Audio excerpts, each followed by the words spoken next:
told us the 117th Vanquishers died with honor, a last stand, a glorious sacrifice. Cut off during the siege of Gallow's Reach, surrounded, buried in their trenches beneath orbital bombardment. The brass even issued a posthumous honorific, "Never yield." The name stuck. Statues were carved, memorials lit, words were spoken, and then silence. Until last week, a message came through, short, fragmented, coded with a 117th signal marker last used 37 years ago. Trench line holds. Enemy pressure consistent. Request resupply. Casualty report to follow. It came from Gallow's Reach, the world where the 117th was lost, the world that's been a corpse for decades. They gave us orders 2 days later. A recon drop, small unit, light boots, low profile. Find the source of the signal, confirm the origin, retrieve the box. But everyone knew what the real mission was. Disprove it. Disprove the signal. Disprove the story. Disprove the idea that the 117th might still be fighting a war after their own deaths. The transport was silent the whole ride down. "Sergeant?" Karsk did the usual checks, head count, loadout review, rights to the machine spirit. But nobody spoke beyond that. Even our Vox adept, Halen, kept fiddling with his headset like it might bite him. We all felt it. A wrongness that clung to our gear before we even hit atmosphere. You see, war zones are loud, screams, fire, metal, the endless grind of attrition. But Gallow's Reach was dead quiet. The dropship broke through cloud cover into a sky so gray it looked like ash still hung in the air.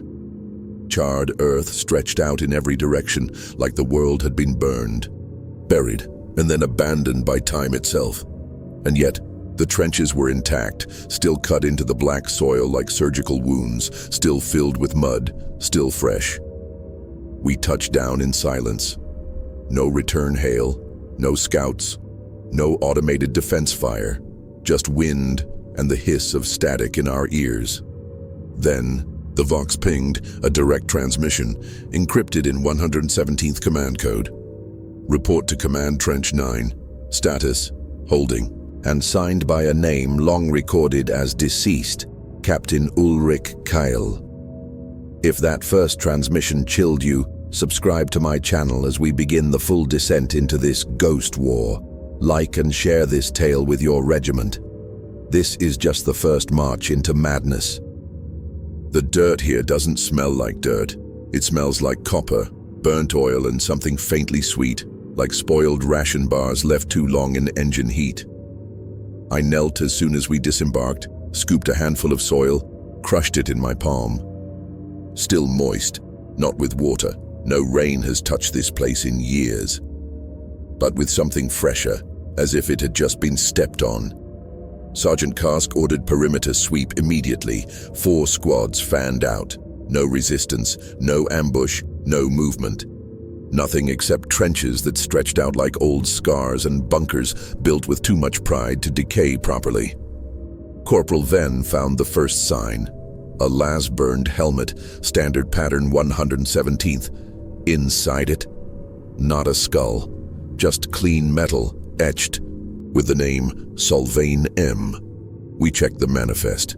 Solvain was one of the first confirmed dead from the siege, listed as vaporized during the 4th countercharge. Venn swore he saw fresh blood on the chin strap. When we looked again, it was dry, old, dust, or at least it looked like dust. We moved toward the trenches. Karsk took point. The earth beneath our boots gave slightly with every step, not loose, not bogged, but too soft for a war zone long gone.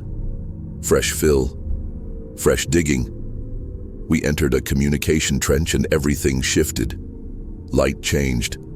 The sky overhead dimmed, despite no clouds. The wind vanished. Vox contact became scratchy, even though the ship was still in orbit. Halen adjusted frequencies, whispered litanies to the Vox spirit. No change. Then it came again. The transmission. Command Trench 9, holding, no sign of reinforcement, resupply delayed, spirits remain high. Same voice, Same signature. Kyle again, but this time it was followed by a second line. Recon unit status. Observed. That stopped. Us cold, no identifiers, no hostile action, just observed. Karsk raised his las rifle, eyes darting between corners. No targets, no heat signatures. Ven scanned with auspex, got flickers. Body mass readings just beyond the bend of the trench. But when we turned the corner, nothing. Just rations, sealed, wrapped, not issued. With today's date stamped on the packaging. Halen froze mid-prayer. "Sarge," he said, "I think something down here remembers us." No one spoke for a moment. The wind came back, weak, whistling through collapsed duckboards. It carried sound now, voices, distant, singing, marching, chanting. Then we saw movement, figures, across the ridge. 5, no, 10, more. Marching single file across no man's land. Dust rising from boots, shadows cast long, weapons cradled perfectly. They weren't attacking, they weren't looking at us. They were marching past. Karsk raised his optics, his voice was dry. They're in full 117th dress, with banners. Emperor help me, they're clean. No wounds, no rot, no blood. He paused. They're saluting. I lifted my own optics. He was right. Each soldier turned their head slightly as they passed and raised a fist to the sky, as if we were the ghosts, and they were the living. They circled the trench line 3 times before vanishing into the dust. We counted. 23 figures, each one moving like a parade drill. No stumbles, no sway, no human fatigue. Just perfectly timed, machine-crisp formations. Some of us watched in silence. Some, like Private Dawn, dropped to their knees and started crying, not out of fear, out of familiarity. "That was my squad," he said. "That was my bloody squad from training before deployment. I saw Baron's stupid limp. I saw the scar above Cam's left eye. They're dead. I saw them die." He wasn't the only one. Ven claimed the second group we spotted, half an hour later, wore the same unit stripes as his first command. They didn't look aged, didn't look changed, just marching, always clockwise, around the same trench. Perimeter. Each time they vanished behind the ridge, they returned again minutes later from the same direction. Like a loop. Like a reel of film rewinding itself at perfect rhythm. Karsk ordered weapons raised. No fire unless fired upon. But nothing ever broke pattern. We approached once, close enough that we should have intercepted them. I took 3 steps over the crest with Dorn beside me.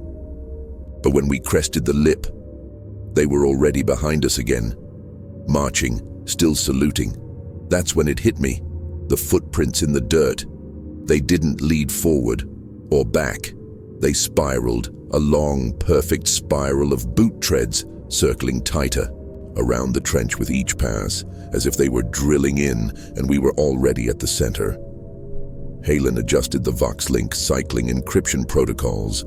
Still nothing but the Kyle transmission on loop, each repeat a little slower, more slurred, like it was aging.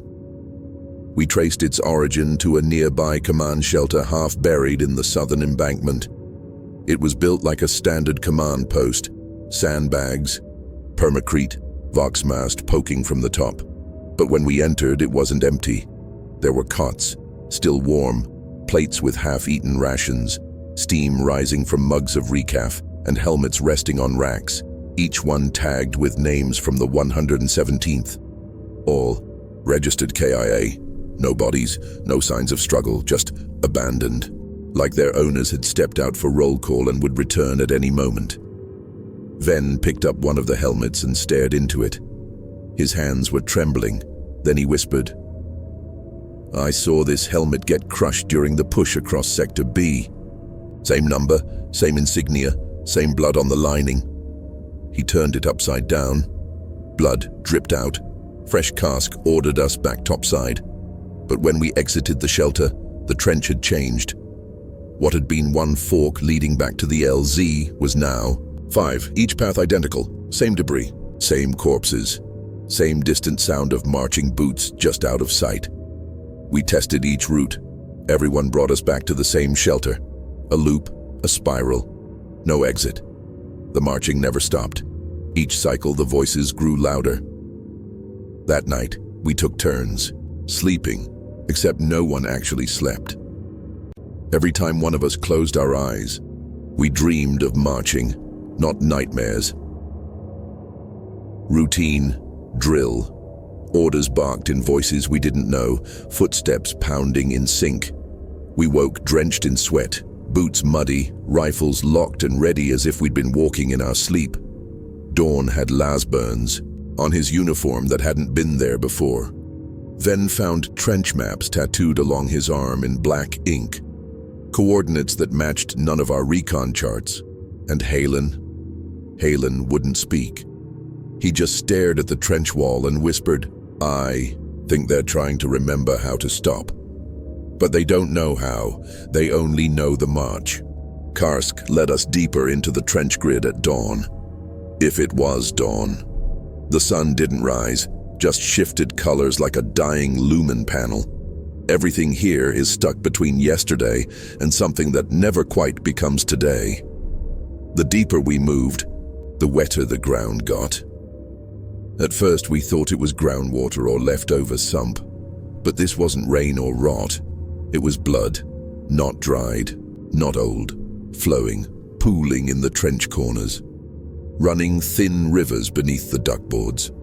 Fresh, metallic, warm when you dipped a finger in. Though nobody but Ven was willing to try. We didn't ask why he did it. He just whispered. I had to check if it was mine. We kept walking. The trench walls were reinforced with bodies. I don't mean corpses used as cover, I mean literally woven into the earth. Arms protruding from the walls, clutching laser guns. Faces half exposed in the mud, lips frozen mid-order or prayer. Some were decayed. Others, intact, as if they'd been entombed just minutes before we arrived. A single eye blinked in the wall as I passed. Not imagined. Not metaphor. I turned, stared, waited. It blinked again. We reached a junction marked Sector D9. It wasn't on our maps. A signpost, snapped and renailed with fresh sealant, marked 117th holding line. That line, where they supposedly made their last stand, was too clean. The trench floor freshly raked, rifles stacked by the dozen, helmets aligned perfectly on poles, ammo crates unopened, ration tins sealed, uniforms hung to dry on racks. That hadn't rusted, but no people, no sound, until we stepped inside. Then the trench screamed, not from above, not from around, from beneath. A deep rumbling wail, like hundreds of voices trapped under the floor, howling as one. The mud shook, blood frothed from between the boards, and the wall split open. It wasn't collapse. It was emergence. A body fell. Forward, fresh uniform, pristine badge, Captain Ulrich Kyle, or something wearing his face. Eyes glassy, not dead, not alive. He looked right at Karsk. "Orders received," he said. "Holding position, victory pending." Then collapsed. His body dissolved before it hit the floor. The mud swallowed him, uniform and all. None of us spoke after that. We just moved, silently, past more signs of impossible life. Lanterns burning in long abandoned dugouts. A vox bead crackling a half-remembered hymn. Footsteps ahead that always turned the corner before. We caught them, and always. The bleeding. It followed us. Every trench, every fork, every narrow corridor of rusted tin and bone and mud, still bleeding, still fresh. Halen finally said what we were all thinking. This place doesn't want us dead. He pointed to the earth. It wants us planted. And it bleeds, he said, to keep us warm. It was just past second cycle when we found them, an entire fire team standing at attention in a shattered communications trench. No movement, no breath, helmets off, rifles clean. Their eyes were open, glassy, watching nothing. They didn't react when we approached. They didn't flinch when Karsk aimed his rifle square at the lead man's face. They just stood there. In full regulation posture, heels tight, back straight, shoulder insignias still bearing the faded mark of the 117th Vanquishers. Dawn whispered, "That's Lieutenant Breck." He pointed to the second man. "And that's Farrick's. They were in my mother's unit. They're both dead." Karsk barked a challenge. No response. He repeated it. Nothing.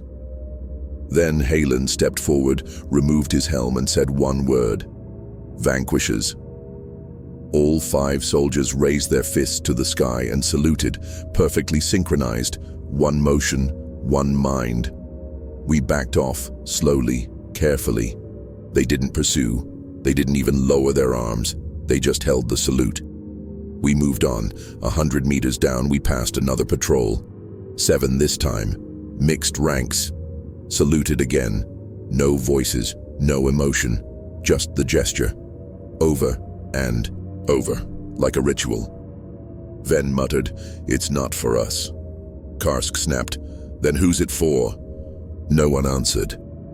That night, as we took cover inside a ruined bunker stacked with ammo crates and unsent letters, the saluting began again. This time, farther away, then closer, then behind us. Always just out of sight. We never saw who did it. But every time the noise of boots stopped, someone new in the squad felt different. Like a memory had been placed just behind their eyes. Ven started humming an old regimental cadence no one had taught him. Dorn remembered the names of men he'd never met. Halen wrote a log entry he swore came from a mission that hadn't happened yet. The salute wasn't just habit. It was invitation. It was recognition. And every time they did it, we remembered more. But none of it was ours. Not really. It belonged to the 117th. And maybe, little by little, we were starting to belong to them. Because when the 5th salute came, at midnight, echoing off every wall of the trench, I felt my own hand raise on its own and return it. We found the logbook in a collapsed dugout just past the eastern line. It was dry somehow, under layers of mud and shrapnel, tucked beneath a sealed field locker. Old-fashioned, bound in cracked leather with metal clasps, and a purity seal melted, flat. Inside were mission logs, casualty records, watch rotations, all neatly written, perfectly dated, signed by Captain Ulrich Keil. The entries didn't stop after the siege date. No, they went on. Day after day, week after week. Pages upon pages of continued operations, perimeter defenses, counter-ambushes, weapon checks, rations distributed. No mention of death, no mention of reinforcement, no end. Just routine. Endless, obsessive routine until the last page. Dated one day before we arrived. Same handwriting, one line. The war holds, we hold with it. Ven didn't speak as he read it. He just closed the book and whispered. They never stopped, not one of them. Later that day, we made contact, not combat, conversation. Karsk flagged a lone soldier approaching through the mist. Rifle lowered, uniform torn but regulation. He looked 20 years old, clean-shaven, one eye bandaged. He raised a hand in greeting and spoke in a calm, clear voice. Reinforcements, at last. None of us moved. He smiled. You'll be wanting briefing protocols. Tactical orientation, trench structure, updated kill zones. We've shifted the flanks since last month. Karsk lowered his weapon slightly. You're from the 117th. The soldier nodded. Corporal Sevik, sir. Rifle Company D. Halen stepped forward. You've been declared dead for nearly 40 years. The boy's smile didn't change. We've held position as ordered, sir. Time's been unreliable. He blinked. It's the enemy's fault. They keep changing their approach. We adapt. The trenches adapt with us. Karsk stepped closer. Where's your command? Sevik gestured behind him. Command Trench 9. Captain Kyle expects your arrival. We stared. Same trench, same captain, same impossible message. "Who's your enemy?" Karsk asked. Sevik paused, head tilted. "The ones who don't remember." Then turned and marched. Back the way he came, we followed, couldn't not. The trench widened as we advanced, expanding subtly with each corner turned. The walls deepened, the boards firmer, less rotted. The deeper we went, the newer it all became. Racks of clean rifles, medical crates freshly stamped, vox receivers humming with energy. Soldiers passed us, nods of greeting, faces familiar, all bearing signs of long service but none of age. Some limped, some bled. All ignored the wounds. They were locked in rhythm, in pattern, patrols shifting, routines maintained. They didn't look dead. They didn't look alive. They looked committed. We reached the central trench junction. 4 banners hung over the main dugout, the Vanquisher insignia, fresh paint. Regal crimson, unfaded. 2 guards stood at attention. One was missing a jaw, the other had no shadow. Neither spoke. Inside the command post it was warm, lamps flickered with golden glow. A brazier burned softly, shelves were lined with recent supply manifests. On a map table, battle plans were still being drawn, and behind the desk stood Ulrich Kale, whole unchanged. He looked up, nodded once. "About time." Karsk spoke first. "Captain, this regiment was confirmed lost in M41802. You've been dead 40 years. Kale didn't blink. "Then I suggest you update your records. You're still fighting a war that ended decades ago." "We never received confirmation of ceasefire," Kale said calmly. "Until I do, my men hold the line." "What are you fighting?" Kale pointed to the wall, a long list of names carved into iron. "Anyone who forgets what it means to be a soldier." I stepped forward. "You've all died." He nodded slowly. "Dying was never the issue. Desertion was." Ven vomited outside. Halen sat in a corner and wept. Dawn just stared at the soldiers passing by, mouthing their names. Some were from his unit, others from ours. Men who'd died already. Men who were still alive. Men who weren't supposed to be here. They didn't look back. They just marched. They kept the line. One, I swear, was me. That night we bunked near the edge of the camp. Kale gave us a choice, take up posts or rest. Karsk refused the first offer, but he didn't sleep either. None of us did. At midnight, Sevik returned with a message. "We'll need you at 3rd Trench rotation.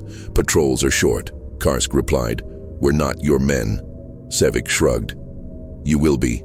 He handed Karsk a data pad. It contained transfer, orders, signed, stamped, all 5 of our names, including mine, issued a week before our deployment with Kyle's signature. I tried to protest, but I couldn't, because I recognized the signature. It was mine. Below his, co-signed. I don't remember doing it, but the ink was dry and my hand ached. The next morning, we tried to leave, tried to find the extraction signal. The LZ was gone. We marched 20 kilometers by Auspex, found the same trench line again, from the other side. And when we climbed into it, our bedrolls were already there. Still warm, still used, like we'd never left, like we'd never arrived. And somewhere beneath the boards, the war kept pulsing, still holding, still waiting, still not remembering how to retreat. We stopped using names on the 3rd night. It wasn't official. No order came down. No directive from Karsk or the commissar. We just stopped. Halen was the first to notice. He tried calling out to Ven, who was standing 20 meters away, staring into the fog with his rifle lowered, but the words stuck in his throat. Ven didn't react, didn't turn. When he did finally walk back to camp, he looked at Halen like he didn't recognize him. "You never said anything," he claimed. "I didn't hear my name." Ven swore Halen hadn't spoken. Halen insisted he had. Karsk ordered silence afterward. "Use ranks if you have to," he said. "Otherwise, keep your mouths shut." But even those began to blur. At one point, 2 guardsmen answered to sergeant, and neither of them was Karsk. When we corrected them, they both looked confused. "I've always been sergeant," they said in perfect unison. That same night, our squad split into 2 patrols. It was a simple rotation, 3 hours along the northern line, then back. Karsk took Ven and Dawn. I was with Halen and Bren, or someone who looked like Bren. I wasn't sure anymore. His voice was wrong. Lower, slower, like he was imitating speech, not speaking. His eyes didn't blink often. He never answered questions directly, just nodded or repeated fragments. I chalked it up to stress until I saw him from across the trench standing beside Karsk's patrol mid-stride. Same face, same uniform, same limp. At the exact same moment, he was next to me. I stopped walking, turned to Halen. "That's not Bren," I whispered. It never was. We didn't confront him, we didn't run. We just kept moving until shift end. When we returned to camp, both patrols were already there. Or someone was. 8 men, seated by the brazier, all wearing our colors, all silent, watching. Ven looked up at us. "You're late." But we weren't. We checked chrono. We were early by 10 minutes. Karsk ordered a recount. He counted 6 twice, then 7, then 8 again. Every time he started over, he ended on a different number. No one argued. They just stood in formation, waiting. No orders were given. No one blinked. The next morning, Dorn was gone. His bedroll untouched. Gear stacked. Rations unopened. Vox recorder looped on a single line. He's already on patrol. Halen and I swept the trench. No footprints, no signs of movement. But the patrol log had updated. Line item added at 300 hours. Private Dawn, Echo. Patrol North. The signature was his. Not forged. Confirmed biometric ID. Only problem. Dawn was never assigned that patrol. Not by Karsk. Not by anyone. He'd been on rest cycle. Still, the patrol log showed he'd completed the loop. 12 kilometers. All checkpoints. Sign-ins at each. Every form signed. Everyone with his name. I looked at Karsk. He didn't walk that loop. Karsk didn't answer. He just stared at the log like it was rewriting itself in real time. Because it was. We started. Assigning verbal codes, not for security, for sanity. 1 word per squad member. 1 phrase to call out every hour. A sort of auditory tether. If someone didn't say their phrase, we'd pull them out of rotation. My code was red snow. Halen's was silent steel. Ven had ratline. Karsk's was hammerfall. Bren didn't get one. No one could agree what his voice sounded like anymore. And once, when we tried assigning him Bloodlight, 3 other men in the trench said it at the same time. 2 nights later, I heard my own voice echo from the eastern trench wall. It wasn't a reflection. It wasn't an echo.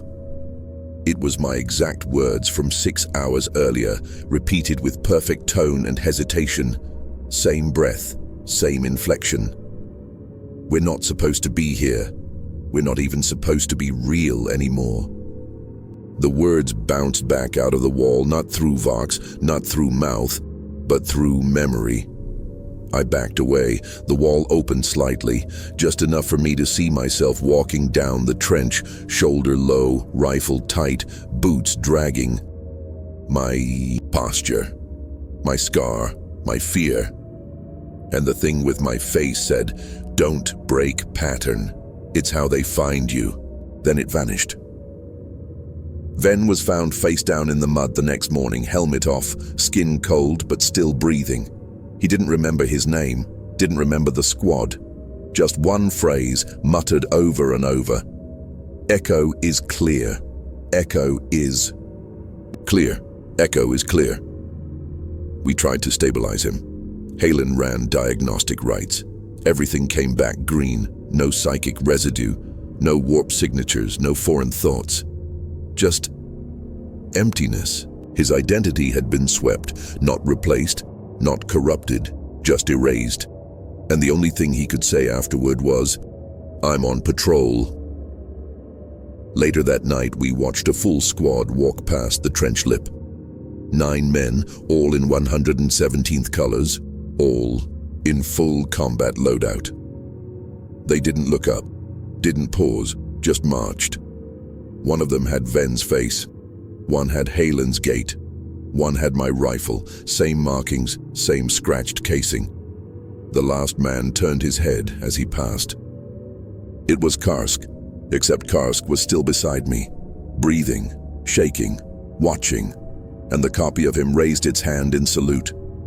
Karsk didn't salute back, he just whispered, "Echo Patrol is full," and the trench behind them closed, sealed over. Gone, as if the path never existed, but I know it did, because I still hear the footsteps, looping, marching, echoes, and one night soon, I'll hear myself among them. We weren't supposed to find the satchel. It wasn't on any manifest. No coordinates led us there. It simply appeared. Halen swears it was lying atop the ammo crate when he turned around. Folded canvas, black leather straps, standard Imperial, male designation. Fresh enough that the wax hadn't cracked, but weathered enough to look like it had been through a siege, which it had. According to the inscription on the inner flap, it belonged to Munitorum Courier, First Class Verax Till. He'd been declared missing in action 40 years ago, attached to the 117th Vanquishers, last confirmed alive 3 days before the siege. Of Gallow's Reach, official cause of death. Lost during trench collapse. We opened the satchel. Inside were letters, dozens of them, maybe more, each sealed. Each addressed to soldiers long dead, except for 5. 5 letters had our names on them. I read mine second. Karsk opened his first. No hesitation. Just tore.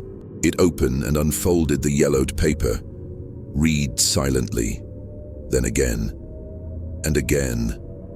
Until the page crumbled between his fingers. I watched his lips move. No sound. When I asked him what it said, he looked through me. He knew I'd hesitate, was all he said. Then he walked away into the trench fog and wasn't seen again for an hour. My envelope was old parchment, sealed with a red wax stamp, no seal of the Aquila, no signature, just a smudged print of a gloved thumb. Inside, the handwriting was mine, slanted left, sharp angles. I recognized the way I crossed my T's. I had written it, but I hadn't. Not yet. It was dated 1 month from now, addressed to Commissar Varon. And the message was simple. If I remember what happened down here, I die. If I forget, I become them. When the 3rd bell tolls, don't read the last name on the roll. Call. That name is not yours. It's mine. Let me die this time. That's all it said. I reread it 12 times, then I burned it, or tried to. The paper smoked, curled, but the words remained. Even after flame, even after ash. Halen found his letter, folded into a second, larger message. It was tucked inside a long-form report marked confidential, censored for pragmatic morale. The top page read, "To whom it may concern, you are currently serving in a theater of unreconciled causality. This war zone does not exist. You were never deployed here. You are not a soldier. You are the memory of one." Halen laughed when he read that, laughed until his nose bled. We had to sedate him. The vox in his pocket crackled afterward, repeating the last line in his own voice. "You are the memory of one." Bren, if that's still what we're calling him, never opened his. Just stared at the envelope like it might bite. Then he slipped it into his jacket and walked toward the trench edge, muttering about postmarks. I don't know if he ever read it. But the next day, he knew things he shouldn't. The names of our dead. The exact coordinates of an ammo drop that hadn't happened yet. He even whispered a line of prayer I'd heard once during the burial of my mother. Something private. Something no one else knew. "Where did you learn that?" I asked. He didn't answer. He just said, "It's not yours anymore. The memory belongs to the regiment." Ven's letter came with a dog tag, not his, mine. It was old, rusted, burned at the edges, the name half scratched away. Just enough remained to read my surname. Same ID number, same rank. I asked where he got it. "It was in the envelope," he said. "You didn't have it before?" "No." "Where did it come from?" He looked at me like the question didn't make sense. "It was always mine." That night we found the rest of the letters, a box, wooden, locked with a chain that had no keyhole. It sat in the center of the command post we hadn't entered before. The door had been welded shut on day one. We passed it every shift. No one questioned it, until now. The welds were gone. The door wide open. Inside, the box.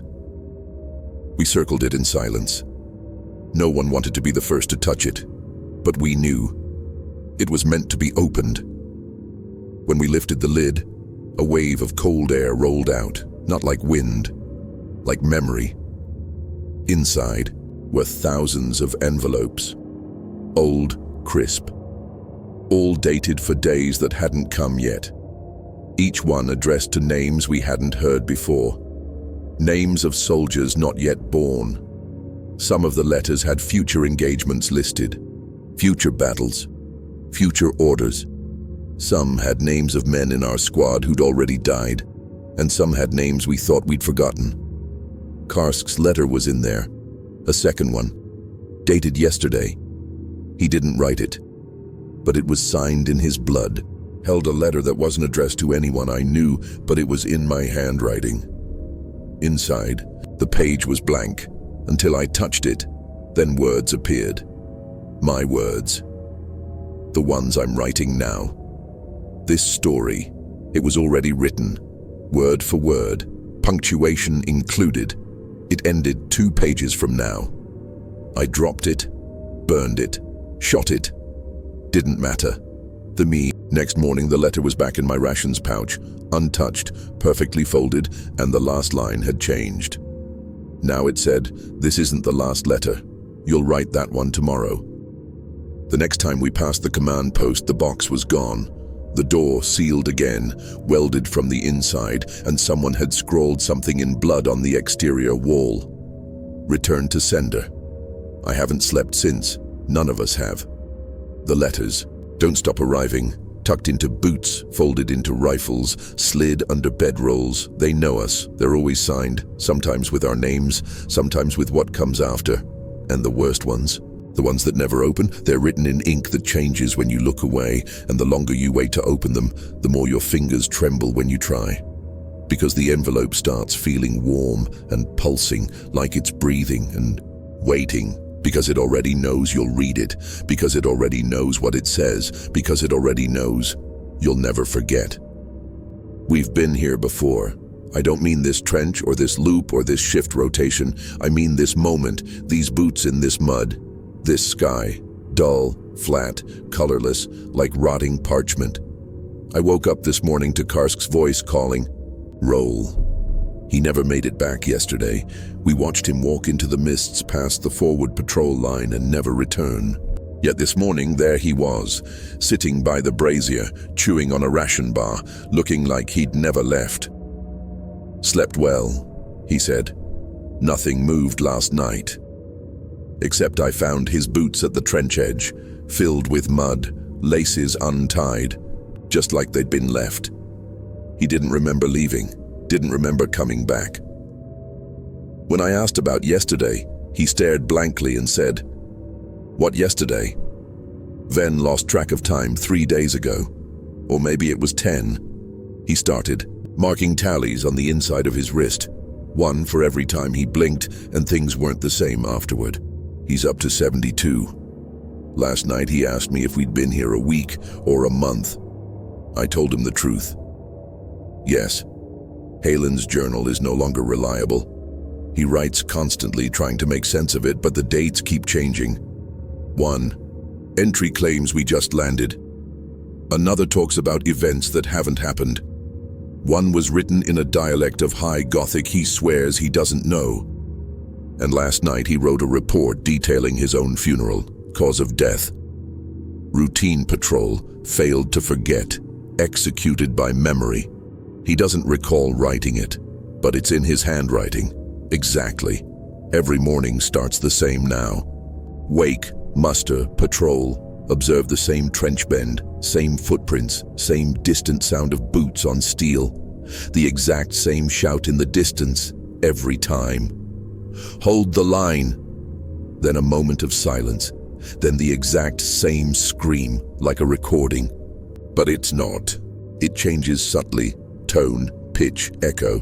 It's a memory performing itself over and over, and we are its audience. The war doesn't move forward anymore. It replays. Dawn died again today. That makes 3. First time was a misstep on a mine. Second was a last burn to the throat. This time it was a trench collapse, except he came back each time.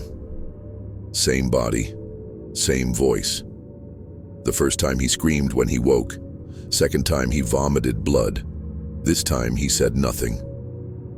Just looked at us with sunken eyes and muttered, still holding. None of us helped him up because we weren't sure which version he was. We found an Auspex recorder buried near the support line, still active. When we played it back, it showed footage from above the trench.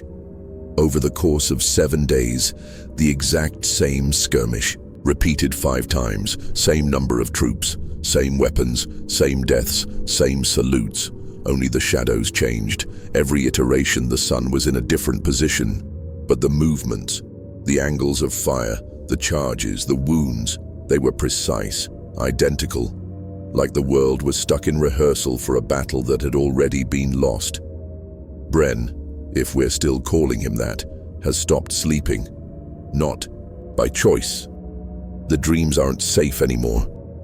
The last time he closed his eyes, he woke up with blood on his hands and the unit's patrol log etched into his forearm in fresh scar tissue. The ink was under his skin. Coordinates, formations, assignments, all dating back 20 years, none of which match our orders. We're starting to think orders don't matter here. What matters is the pattern. If you break the pattern, you disappear. If you follow it too long, you become part of it. There is no command anymore, only repetition. We tried leaving again. Packed gear, sealed vox transmissions, lit signal flares. Followed the beacon coordinates logged by Munitorum, guidance back to the extraction point. After 6 hours of marching, we arrived at the trench line. Same one we'd left. Same ammo, crate. Same dead foxhole rat hanging off the side. Same boot prints, even the same words scrawled into the wall in charcoal. You already tried this. I looked at Halen. He pointed at the ground.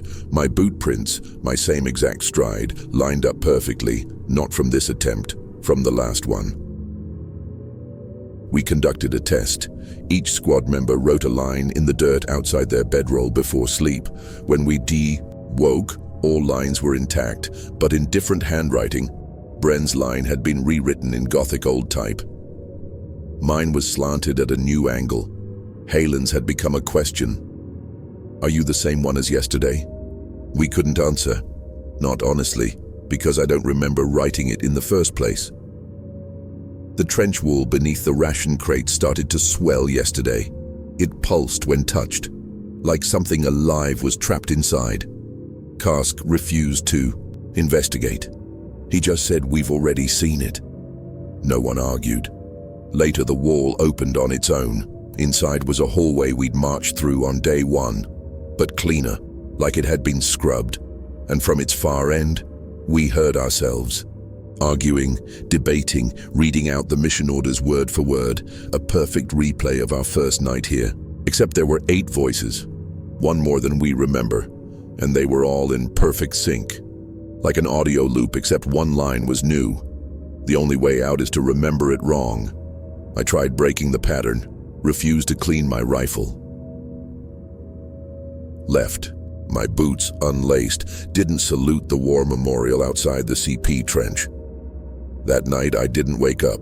When I finally did, what felt like hours later, my rifle was clean. My boots were tied, and my hand hurt. Because someone had forced it into salute, I checked my chest. Pinned to my flak vest was a new tag. Not my name, just 2 words. Remember correctly. And the tag burned when I touched it.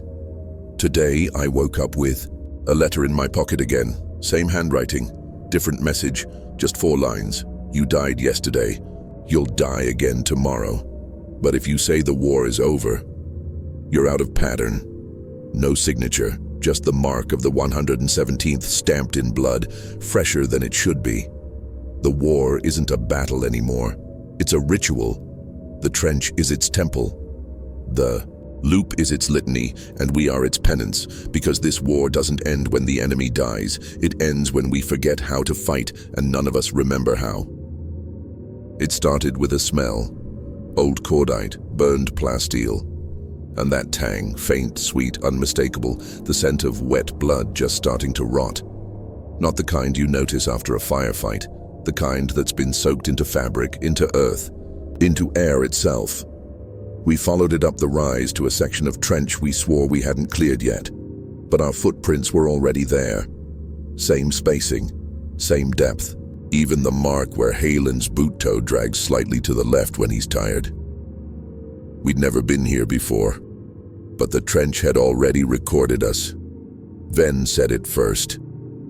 We didn't walk this, we remembered it. Then he knelt and scraped his name into the wall with a knife, deep, rough, jagged strokes, Ven. Then Karsk reached behind a ration crate and pulled out a second knife.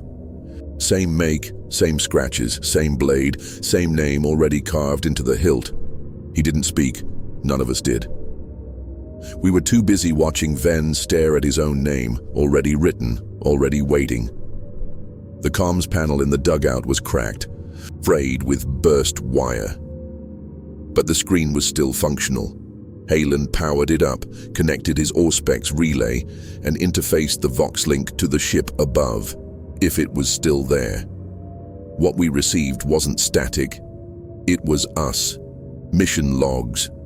Multiple recordings, fragmented visuals, footage of us walking the trenches, sometimes from behind, sometimes from above. Some at angles we couldn't explain, downward views like we were being watched from air, but there were no drones. The timestamps were wrong, predated our arrival. Some were years old, one was dated the exact moment we landed. Halen's own. Voice played back through the speakers. LZ secure, establishing forward camp. Minimal resistance. Repeating cycle begins now. He never said those words, but it was his voice. Karsk found a locker in the forward supply point. His name was carved into the top. Inside, he found a flak vest with his serial code, a laser gun with his biometrics, half a ration bar he'd only eaten yesterday. I didn't leave this here, he said, but his hands shook as he looked at it, because the handwriting on the attached gear tags was his. Dated 2 weeks ago, signed, stamped. Everything matched. We were living inside our own ghost trail. Every movement a repetition, every choice already predicted or remembered.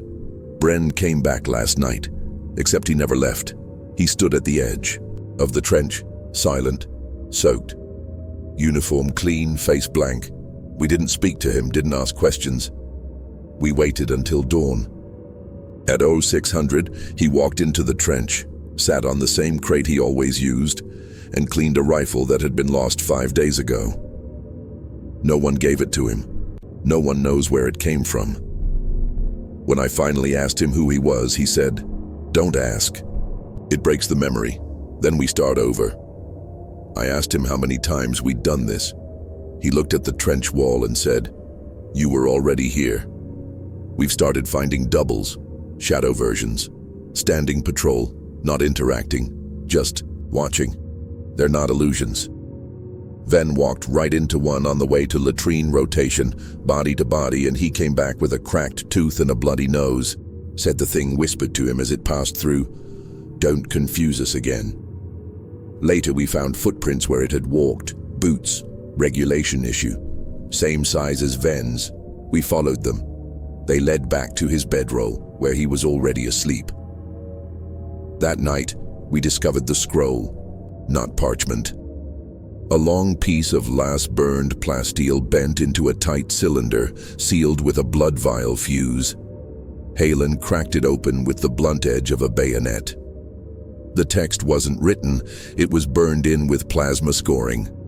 Page after page of mission logs, names, orders, kills confirmed, all listed under our squad, our kills, our movements, our dates, exact matches. But they predated the siege by 30 years. We'd already done this, or someone wearing our names had, and the worst part, the scroll ended with one final command. Reintegration required. Behavioral divergence exceeds tolerance. Memory anchor. Begin again. We tried digging. Tried to reach below the trench floor, see what was under all of it. After a meter down, we hit steel. A plate, engraved with the Vanquishers emblem. Under that, another layer of dirt. Then more trench. Same boards. Same layout, same debris. Like the world had copied itself downward, infinitely. Layer after layer of memory built on top of memory. Each step forward was a loop. Each command post was a mirror of the last. Halen disappeared, gone during third watch. We searched, for hours. Nothing. Then at shift change, he walked into camp like nothing had happened. Face pale, eyes wrong. Smiling too long. He sat down and asked what day it was. No one answered, because he was already wearing a second dog tag around his neck. Mine. I still had mine. But his had the same serial number, same etching, same rust line. He handed it back without looking, said, "You were already here. Last night I tried writing a journal entry to track the days, put it under my bedroll. This morning it was gone. In its place, a new journal, same color, same torn corner. My name stamped inside, but every page was full, written in my hand, and the last entry. Today. Exact wording, exact thoughts. Even this line, written now, was already written before. And it ended with the words, 'You were already here.' And in the corner of the page, faint but legible, a signature. Yours, but not written by me. We were never meant to dig that far. Karsk said it plainly when the shovel hit metal. "We stop here," he barked. But none of us listened. The earth had changed again. Softer, damp, not blood-wet like before, but thick with something like oil and ash. Ven swore he heard humming beneath it. Not from above, not from below, from inside. A rhythm, steady, mechanical, like breathing or counting. We were clearing collapsed rubble near the forward Vox relay when Dorn's shovel struck. It. A flat, rustless plate about a meter wide, buried just under the trench floor. It rang hollow. Not the clink of buried debris. This was structured, designed. We brushed the dirt away with hands and blades. Beneath the muck was an engraving, faint but unmistakable. The double-headed Aquila. Beneath it, a name. Kyle. Captain Ulrich Kyle. The dead man who never died. None of us spoke. Then the plate hissed. It didn't open with hydraulics, it just parted. The soil around it folded inward, peeled away like old skin. Beneath it was a tunnel. Not dug, built. Smooth-walled, lined with copper piping and flickering lumen strips. Ancient, but alive. breathing that slow pulse through the trench as if something beneath was dreaming in circuits. We argued. Karsk said we should seal it. Burn it shut. But Halen was already descending, rifle up, auspex in hand. The rest of us followed. The air changed by the fourth step. Not stale, not rot. Something older, purified, but heavy with static charge. Each breath tasted like copper and soot. The tunnel bent downward, spiraling into the dark. No lights at first, just the flicker of our helm lamps and the thrum of machinery buried somewhere deeper. Then, around the fifth switchback, the tunnel opened into a chamber. We froze because it wasn't a bunker, it was a cathedral. Vaulted ceilings, circuitry embedded in the walls like stained glass.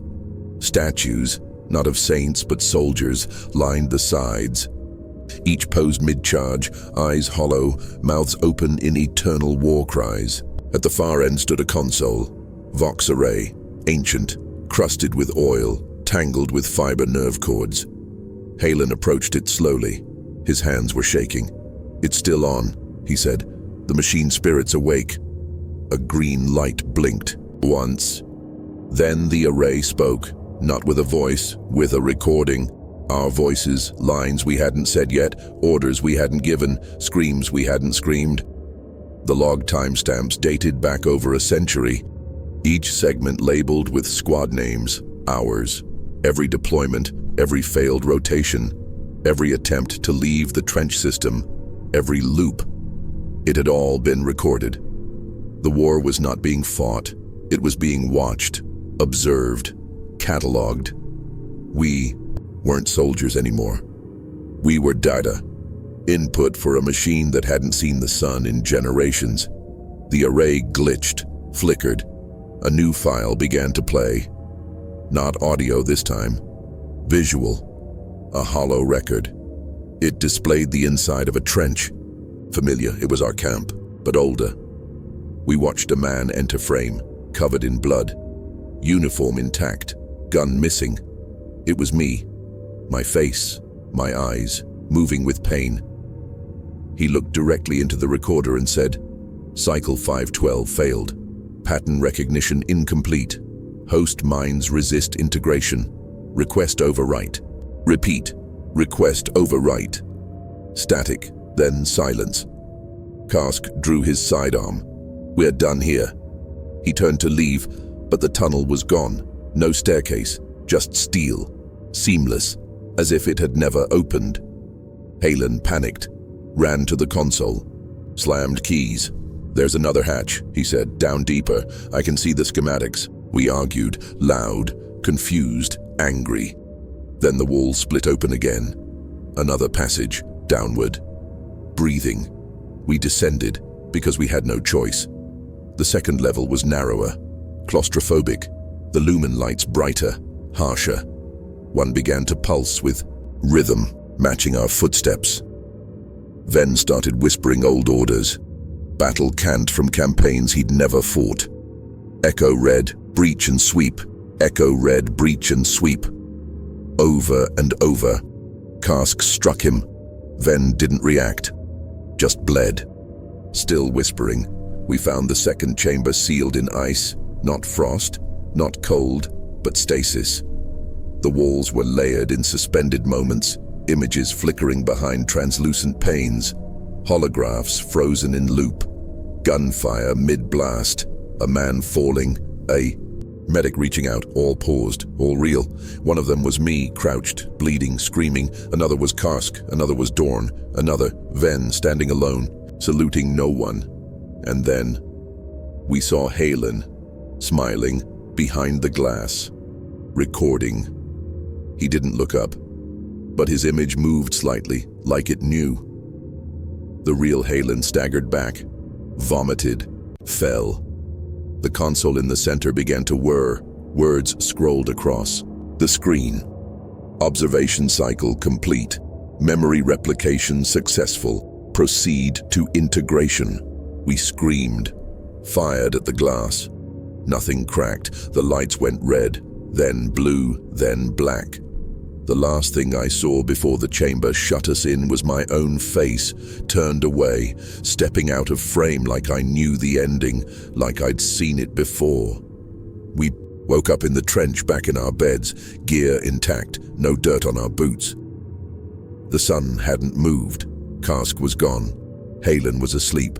Ven sat staring at the dirt wall, whispering. It wasn't a bunker. It was a mirror. Bren handed me a note, folded, smudged with soil. No words, just a stamp. And 17th Vanquishers. Underneath, faintly burned into the paper. You dug too deep, and beneath that, scratched in my own handwriting, one word, again. We started bleeding again yesterday, not from wounds, not from combat, just bleeding, quietly, without pain. It began with Ven. He wiped his nose and stared at the red on his glove for a long time, said nothing. Then it was Dorn, blood soaking through his flak vest from nowhere, seeping down his side like he'd taken a wound no one saw happen. Bren had it worst. His palms opened while he slept, small symmetrical slits across the center of each hand, leaking in rhythm with his breath. They pulsed, slowly, steadily, like the trench had taught us how to weep. No one talked about it. We, just wrapped bandages, kept moving. You bleed long enough in the guard and you stop asking why. But this was different. We weren't injured, we weren't healing. We were remembering. The trench changed again. Same angles, same corners, but the colors were wrong. The sky had gone green, sickly. The shadows stretched longer than they should. Our own silhouettes didn't match our movements anymore. Lagging, slightly behind like memories being caught in real time. The trench itself was deeper, wider, like it had grown to accommodate something larger than us. We moved slower, not from fatigue, from reverence, like we were walking inside someone else's history. We passed the old memorial stone near the broken comms post. It used to be blank, weathered. Now it had names, hundreds of them. None of us had carved them. But some were ours. I found my name carved perfectly, 4 rows from the bottom, rank correct, serial number exact. Date of death, today. Karsk spat on it. It's lying, he said. You're still breathing. Halen just whispered. Not for long. We tried digging again, to bury the wounded, to put something back into the earth and balance what was being taken from us. The mud ran red before the first shovel hit, as if the trench had bled ahead of time, ready for another offering. Dorn refused to help, sat shaking under his poncho, mumbling lines from a prayer no one recognized. Karsk finally grabbed him, screamed into his face, "We're still alive, damn it." Dorn looked up, eyes dull and distant. "Not if they forget us," he said. "Not if we forget ourselves." That's when we found the bones. Not corpses, not remains, just bones, polished white, still wet, lined neatly beneath the mud like bricks. Shoulder to shoulder, spine to spine, a wall of skeletons forming the base of the trench, and each had a name carved into the skull, not random. Our names. Ven dropped to his knees, shaking. His name was there 3 times. 3 skulls, 3 deaths, each dated a week apart. He said, "I've died before." No one argued, because we believed. Him, I cut my hand last night, on purpose, just to see if the blood would feel real. It didn't hurt, but the moment it welled up, I remembered something I hadn't known before. A face, a name, a fight, a battlefield I'd never served on. I remembered dying, in a place I'd never been. A last shot through the lung, the scream, the fall, the whisper of the Emperor's name as it slipped out of my mouth, and then I remembered waking up here, in this trench, bleeding again. Bren did the same. Sliced his arm from elbow to wrist, not deep, just enough. He started reciting mission coordinates from 50 years ago, names of officers long dead. Karsk stopped him before he reached the end, said it wasn't safe. Bren just laughed. It's never been safe, but the blood remembers. That's the price. The next day we found the chapel. It wasn't there the day before, set between two collapsed trenches, half sunken in muck and steel. Its spire cracked in half and its aquila rusted beyond shape, but the door opened clean. Inside, every pew was filled. Not with bodies, with helmets, dozens, hundreds, each perfectly placed facing the altar, each one bearing a nameplate. The 117th, the dead. Some of the helmets were ours, identical in wear, in scarring, in blood splatters. Mine was in the second row. Inside it, my dog tag, burned at the edge, bent in the middle, just like the one I still wore. Karsk found the lectern covered in red cloth. On it, a book, pages open, freshly inked, the names of every man we'd lost, every mistake, every command, every step we took, written before we made it, and at the bottom of the page, bleed until remembered. If they don't remember you, you die again. And worse, you vanish. I tried to close the book. It wouldn't shut. The blood on my bandaged hand dripped onto the page, and the next line wrote itself. He is remembered. My name glowed, bright, then dimmed, and I felt warmth in my chest. Just for a moment, like someone, somewhere had thought of me. We buried the book. We didn't want to, but it felt wrong leaving it in the open. We dug a meter down, sealed it in a tin ration box, burned a litany over it. That night, it returned on my bedroll, open to a fresh page. Same entry, same blood. This time the line below had changed. Remember him again or he will bleed once more. The next morning, Halen couldn't stop.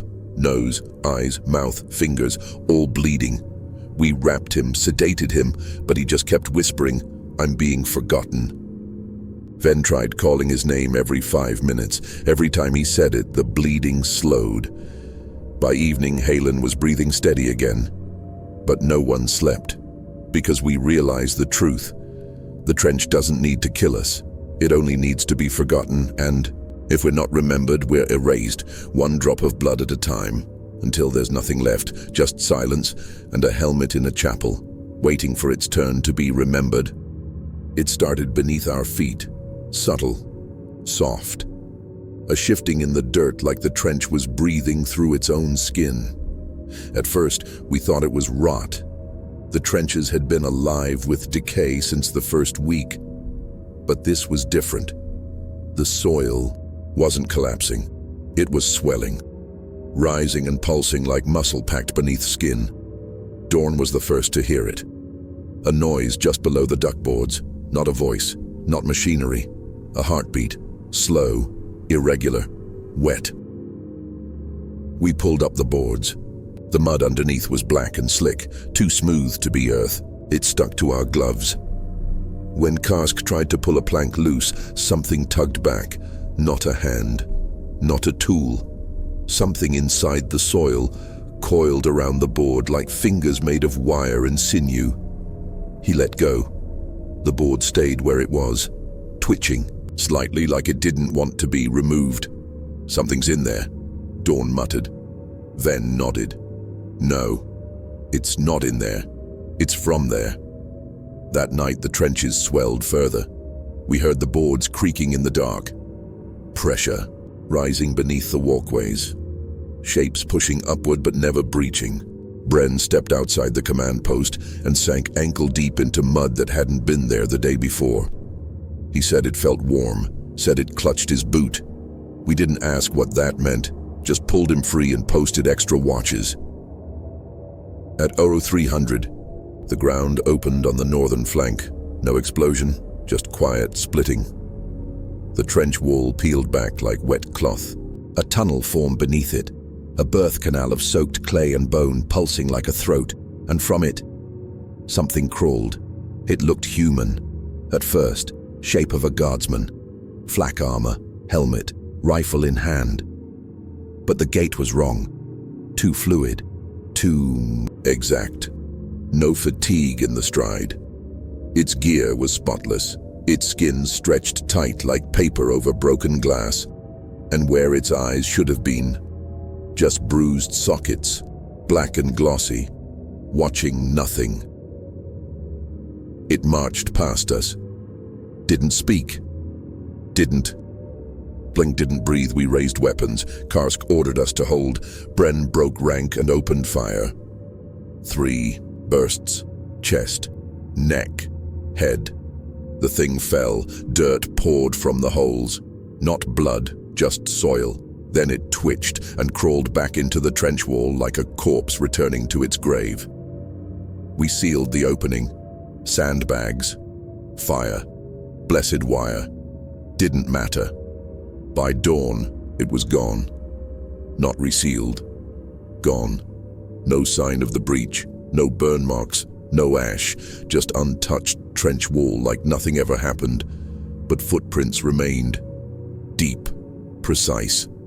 Marching footprints from one end of the trench to the other, and more followed. Them. Not ours. Not matching anyone in the squad. Halen set up Auspex mics overnight, tuned them into the trench walls, buried sensors 6 inches deep. What came back wasn't static, it was whispers, hundreds, layered, interlocking, not voices through the dirt, voices inside it. Some called names, some recited orders, one just repeated over and over, born to hold, born to hold, born to hold. And then a child's voice whispered, "Remember me." We shut the mics down. Bren burned them. But we could still hear the voices when we pressed our ears to the dirt.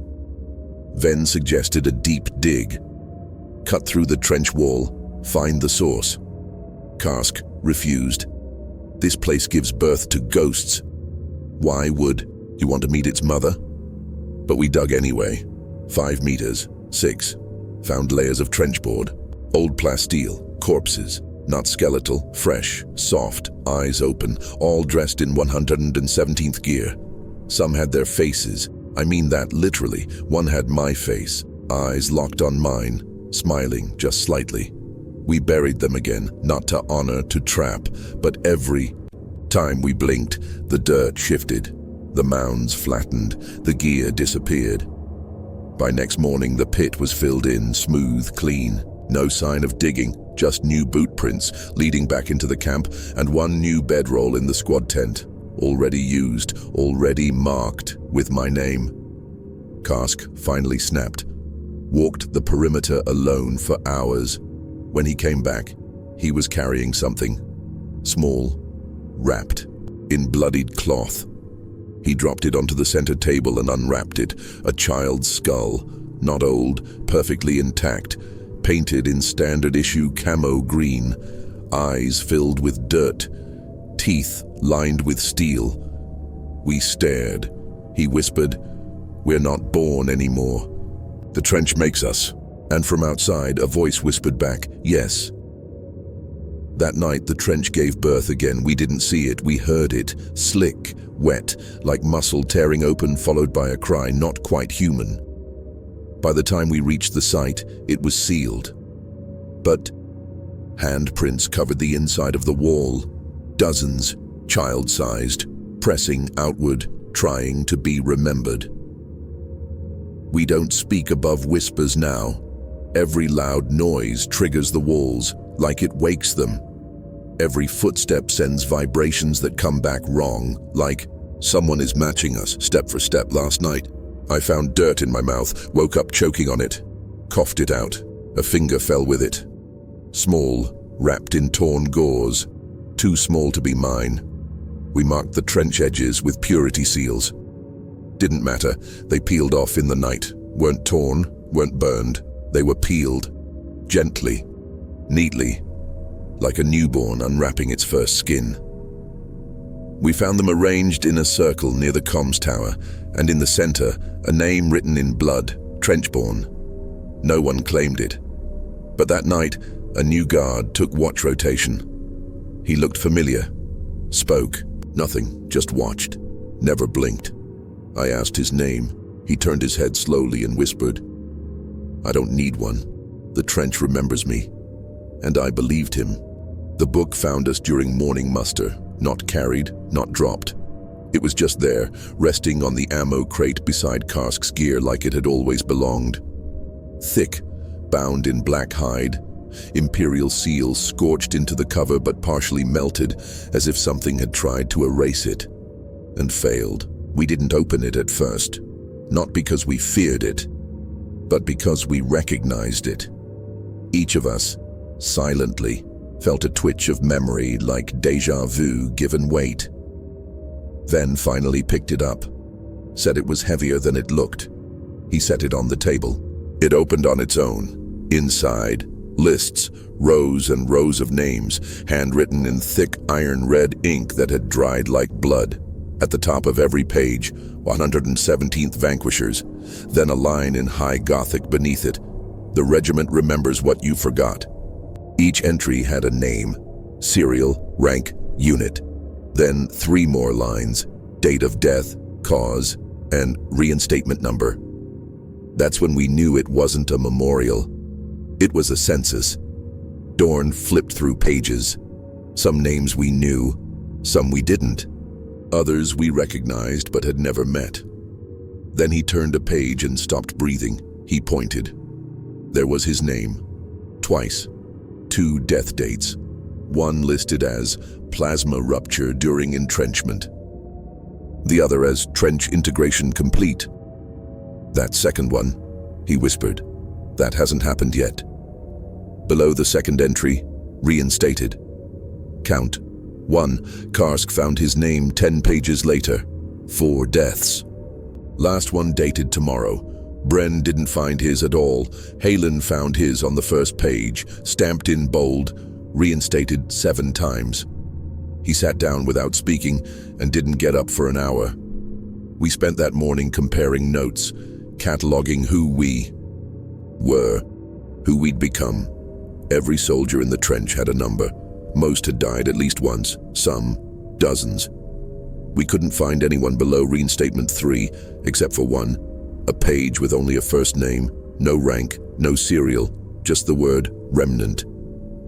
Death date, ongoing. Cause, refusal to disband. That page burned at the edges, even though the book was cold.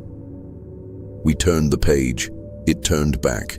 We tried to tear it out. It regrew. The name rewritten before our eyes in fresh, wet ink. The trench did not forget its soldiers. It re-registered them, like a system recalibrating memory until it locked in the correct identity. Later that night we tried making our own list. On paper, scraps, anything we could track with. Halen drafted a new roll call. He wrote each of our names by hand, but when he finished, there were 12. Only 5 of us remained. No one knew who the others were. But the names didn't change when we erased them. They just bled through again, like the page had a will, memory of what it had once said. Ven volunteered to do a recount, an actual head count of personnel in the trench. We told him it was pointless. He insisted someone has to know who's left. He spent hours patrolling, tallying. He returned pale and silent. 32, he said. Karsk shouted, "That's impossible." Ven stared at the ground. I counted them. I marked their faces. Then I did it again. Same numbers, same patrol patterns. Some of them saluted me. I don't know their names, but they knew mine. He showed us his data slate. Every photo he took of the unknowns was blank, white silhouettes, no faces, just shadows in uniform. The census book updated itself again that night. 3 new names, each marked reinstated from memory loss. Roll assumed. Bren finally cracked. Said he didn't believe in the book, said it was just a trick, that if he wasn't listed, he wasn't bound. "I'm not theirs," he said. "Not part of their accounting." He left the camp that night, with his gear and no prayer. He was back in the morning, asleep, covered in trench mud. A copy of the book clutched to his chest, open to a new page. His name finally there. Reinstated. 1. Below it, a single footnote. No one escapes who forgets to die. I watched Halen scratch through his own name on the page, tore at the ink, scored the parchment, but the book didn't fight back. It just waited, and when he finally looked away, the name came back. Same place. New date. New death. The cause. Loss of faith. It was no longer a question of survival. We understood that now. You don't survive in the trench. You only get recorded until the war ends, which it never does. Because as long as someone remembers, the trench reassigns the fallen, fills the gaps, resurrects the memory, not with soul, not with flesh, with function. Ven whispered, "This place has bureaucrats of bone, ghost clerks, administratum spirits crawling through the dirt and redrafting us every time we forget who we were." I believed him, because when I woke up this morning I didn't remember my own rank. The census did. It reminded me. Page 137, middle column, Lieutenant A. Raln. Death, trench collapse, reinstated. 2. That wasn't my name. Not that I remembered, but when I spoke it aloud, the trench echoed it back, and the other soldiers looked at me and saluted as if it had always been mine. The census waits beside the fire now. No one moves it. No one opens it anymore, but it still turns pages, still adds names. We hear it at night, faint scratching, ink settling. One night it turned to a blank page and stopped. Stayed there for hours. Then it wrote a new header, final roster pending. Below it, nothing, just space, waiting, like it knows something we don't, like it knows who's next, like it's giving us a moment, one last breath, before our names appear, bleeding out of the paper, to mark that we were here. It started with twitching, little spasms in our sleep. Nothing strange at first, normal for a war zone. The body never rests easy in a place like this. But then the movements got precise, sharp, coordinated. Bren was the first. We caught him standing in the trench at 0200 hours, boots on, helmet off, bayonet fixed, eyes shut, breathing slow, moving through stabbing drills like he was back in boot camp. Step, lunge, twist, retract, over and over, perfect formation, no wasted motion. I tried calling his name. He didn't hear me, just whispered. Line holds, line holds, line holds. We dragged him back to his bedroll, laid him down. He kept whispering. The next night, it was Ven, then Karsk, then me. I woke with sweat down my spine and dried mud on my knees. My gloves were soaked in blood. Not mine. Dried under the fingernails. My bayonet was missing. I found it stuck in the trench wall 3 meters away, jammed between 2 sandbags like I'd stabbed the earth itself. Halen watched me silently. He didn't say a word until I sat down. Then he muttered, "We're not dreaming, we're training." He was right. The dreams weren't images. They were motions, muscle patterns. We'd close our eyes and feel the cold weight of the blade in our hands, the recoil of phantom rifles, the shape of another man's throat beneath our palm. Not in horror. In habit, the trench was rehearsing us. Karsk ordered a watch rotation specifically to monitor sleepers. Every man on the roster doubled as a sentry for the next. Notes were taken, patterns observed. We moved in squads even in sleep, aligned, breathing together, shifting in time. At 0320, we all sat up in unison. 5 men, 5 separate dreams, 1 motion. Bayonet raised, pointing forward, eyes closed. We said nothing, then laid back down like we'd rehearsed it 1,000 times, like it was instinct. By the 4th night, the dreams took shape. No longer phantom drills, now scenarios, ambushes, defensive actions, tunnel breaches. Formations from conflicts none of us had fought in, locations we'd never seen, weapons that hadn't existed in centuries, but we knew them intimately, as if we'd lived and died by them before. I dreamed of a trench submerged in black water, stabbing upward at shadows that breathed fire. Ven dreamed of fighting alongside soldiers with no faces, uniformed and silent, bleeding ash. Bren saw himself alone, bayonet against his own reflection over and over, stabbing until the glass finally bled. And always, always, the same chant, echoing through the dark: hold the line, bleed them dry, fix bayonets. The dreams began to show each other. Karsk described a tunnel system he'd never been in. I saw it the next night. Halen dreamed of a command post burning. Bren smelled the smoke in his sleep.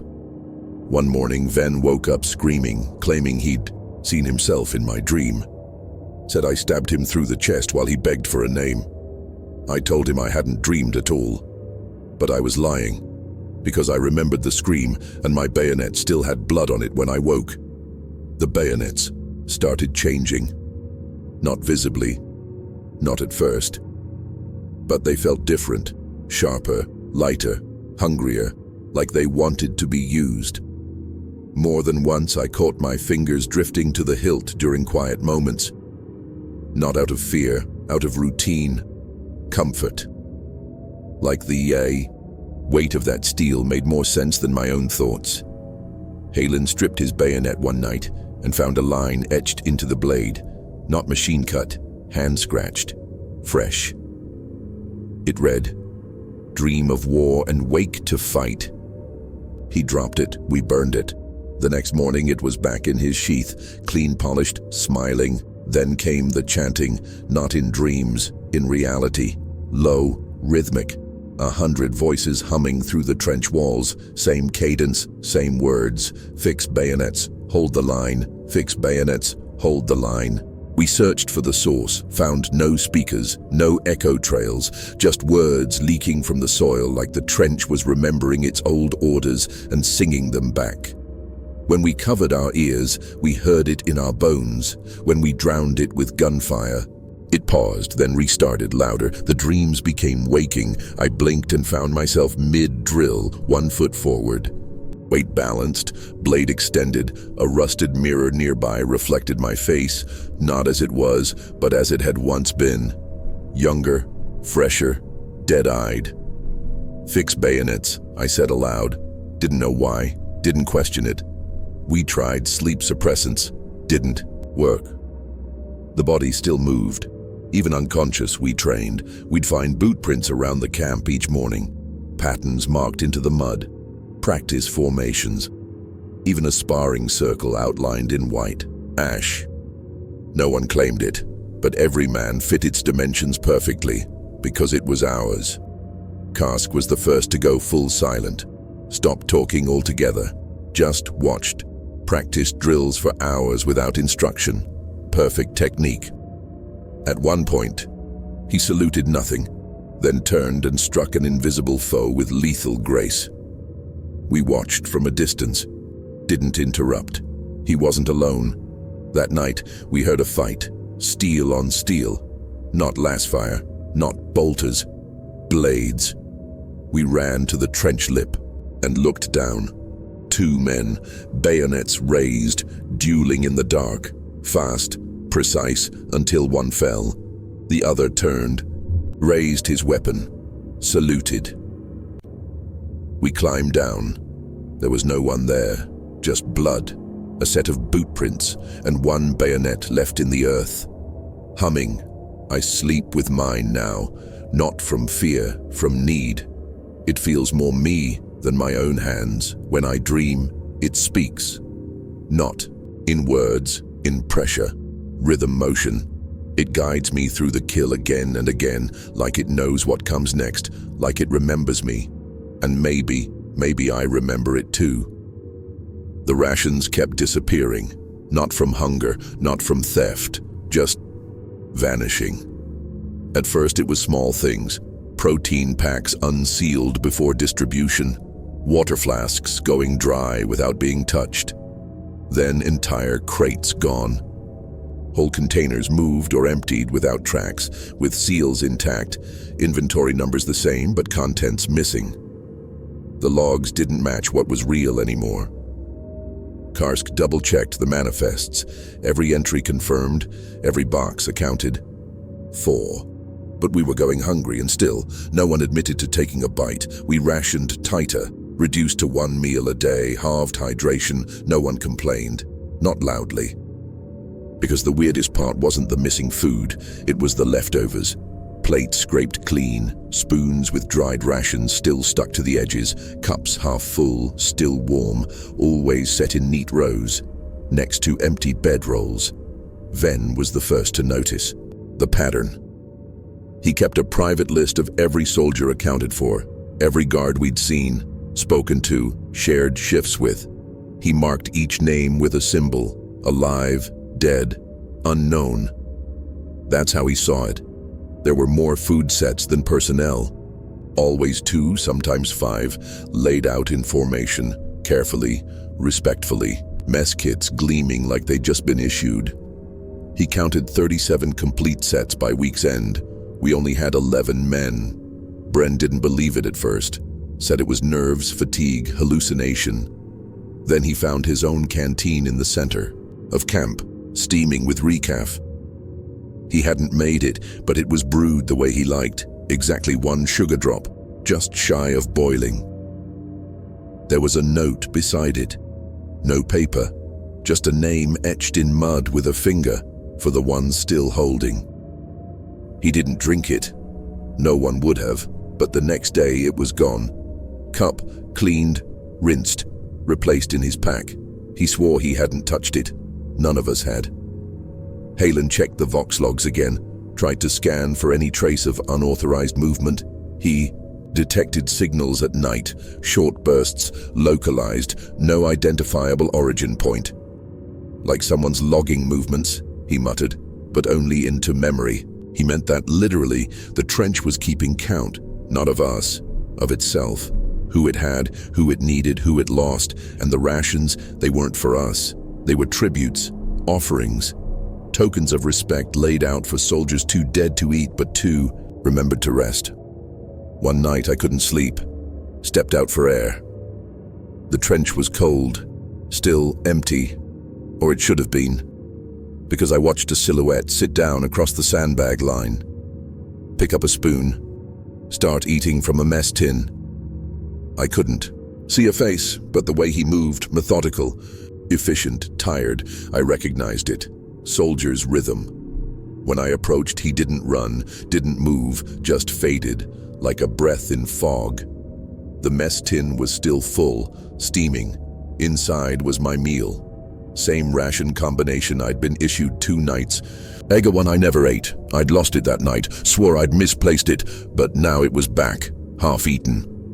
Karsk called a meeting, said we were being fed lies, literally. The trench wants us to believe we're not alone, he said.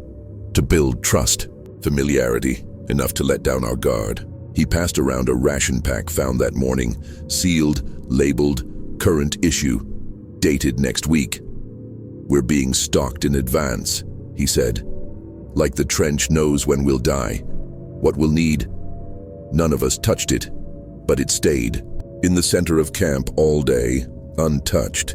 By nightfall it was gone, and another appeared in my bag. This time with a note etched into the side of the ration tin.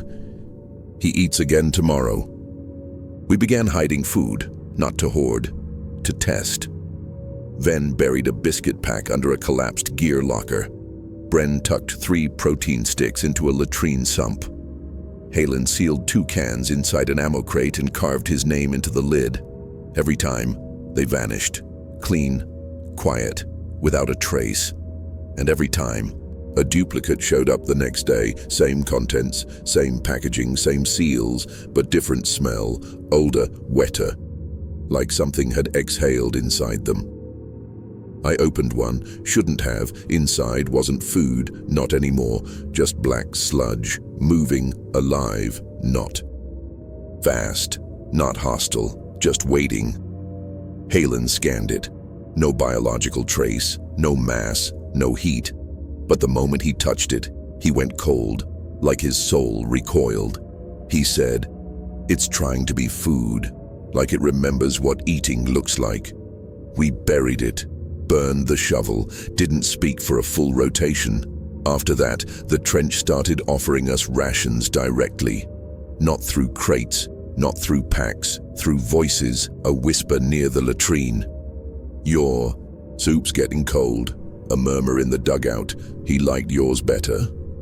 Footsteps beside the canteen fire. No one there. Just steam rising from 6 bowls placed with military precision, 3 with spoons already dipped, and 1, always 1, bearing a name none of us recognized. I asked Karsk if we should keep eating. He said, "You'll know when it's yours." I asked what he meant. He just stared at the mud and whispered, "One day you'll wake up full and you won't remember eating. That's the last time you'll ever be hungry." And then he walked off, left his untouched ration box on the crate. In the morning it was gone. So was he. We found his helmet 5 hours later, placed neatly on a mess kit. Full, unspoiled. Steam still rising. The tag beside it said only one word: remembered. And when I picked it up, it was warm, the way food left. For the dead always is. We used to believe there were rules. Military ones, rigid, written, absolute, code of conduct, chain of command, fire discipline, rest rotation, all that drilled doctrine etched into our bones like scripture. You obeyed or you broke. You broke, and you paid. But the trench changed that. It remembered differently. Not what was written, but what was felt. And here, feeling became law. Fear became command, grief became structure, memory became order, and the dead, they enforced it. It began with a breach, minor, a standard perimeter test. Bren spotted it first, an open corner behind the forward comms spool. A break in the wire, small enough for a rat, wide enough for something worse. Ven went to seal it. Simple task. He crossed the trench, unspooled the wire, recited the rite of binding, and reached out. That's when the orders began. A voice, raspy, wet, thick with mud, spoke behind him. Incorrect protocol. We all heard it. Ven turned slowly. No one there, just a shadow against the sandbags. An outline of a guardsman, uniform crisp. No face, just a helmet blackened like a funeral mask. The air dropped 10 degrees. Ven raised his laser gun. The shadow did the same. Incorrect protocol. It repeated and fired. There was no muzzle flash, no heat, just sound, like a command remembered too hard. Ven dropped, stiff, unmarked, alive, but paralyzed, eyes wide, skin pale, lips moving in silent confession. We dragged him back to camp. No wounds, no burns, vitals stable, but he couldn't speak, not words, only phrases. Left, right, clear. Choke and check. Hold at dawn. All breaches reviewed. And always, the rules remain. We tried to break the pattern, deliberately. Set up camp 1 meter out of alignment, left helmets unpolished, skipped litanies, didn't salute. The trench cross, just little things, subtle, enough to poke at the seams. That night, the trench screamed, low and long, not through air, through dirt.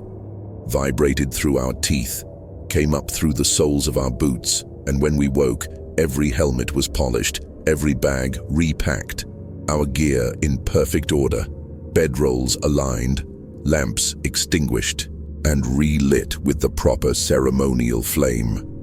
Even Ven had been moved, laid in formal rest pose, hands crossed over his chest, and next to him, in a pile of ash, a manual. 17th Trench Regulation Codex, pages brittle, ink bleeding, but every rule legible, every infraction circled, some dated hours ago, some from before we were born. That's when we understood. The dead had structure. They didn't haunt, they disciplined, they didn't rage, they enforced, and they were tired of us forgetting how to behave. Halen proposed a test. He stood in the trench square and announced, "I will not salute." He removed his helmet, unclipped his armor, stood bareheaded under the trench moon and waited. Nothing happened. At first. Then the wind changed, carried not sound, but breath, warm and cold at once. Voices coiled in it, soft, chiding, familiar. You knew better. You were trained. You failed inspection. Then from the dark, a row of soldiers marched into view. Shadows, perfectly dressed, bayonets clean, eyes missing, but their posture was flawless. And in the front, a commissar, one eye gouged out, one arm skeletal, holding a data sheet carved into skin. He pointed at Halen. Correction required. Halen dropped to his knees, saluted, cried. The shadows nodded once and marched away. We found him later, writing furiously. Pages and pages, new rules, not from any book, from memory. Memory he claimed wasn't his. They wrote through him, dictated by, hands unseen, and each line more absurd than the last. Do not stand after the sixth bell unless prayed upon. Never answer roll call in full voice. If your shadow salutes you, return the gesture. He wrote 117 rules, then stopped, looked up at us with bleeding eyes and whispered, "They're not laws, they're apologies." After that, everything changed. The trench stopped resisting. No more missing rations, no more patrol echoes, no more wrong boots in the mud. So long as we obeyed, we became rigid, silent, ritualistic. Every motion precise, every sentence short. We followed. Drills we hadn't known we knew. And in return, the trench accepted us, fed us, sheltered us, remembered us. Because that's what the dead wanted. Not revenge. Routine. Not rage. Regulation. We were part of their liturgy, living components in an afterlife. Too disciplined to collapse, and the more we submitted, the more we forgot what it meant to be free. One night I stood to piss without requesting sanction, minor offense. Forgettable. I looked down and saw 3 footprints behind me. None were mine. The next day, my bedroll was folded differently, tighter, sharper. Corners, the way they taught it at the Scholar, the way I hadn't folded in years, and my datapad showed a warning message. Minor breach corrected. Repeat, and you will be relieved of command. I had no command, not anymore. Not since Bren vanished. Not since Ven stopped talking. Not since the trench began leading patrols in his place. We obey now, not out of fear, out of discipline. The discipline of the grave, of memory too proud to rot, because here on this dead world, in this endless ditch, the only way to survive is to follow the rules the dead remember best. We hadn't used incense before.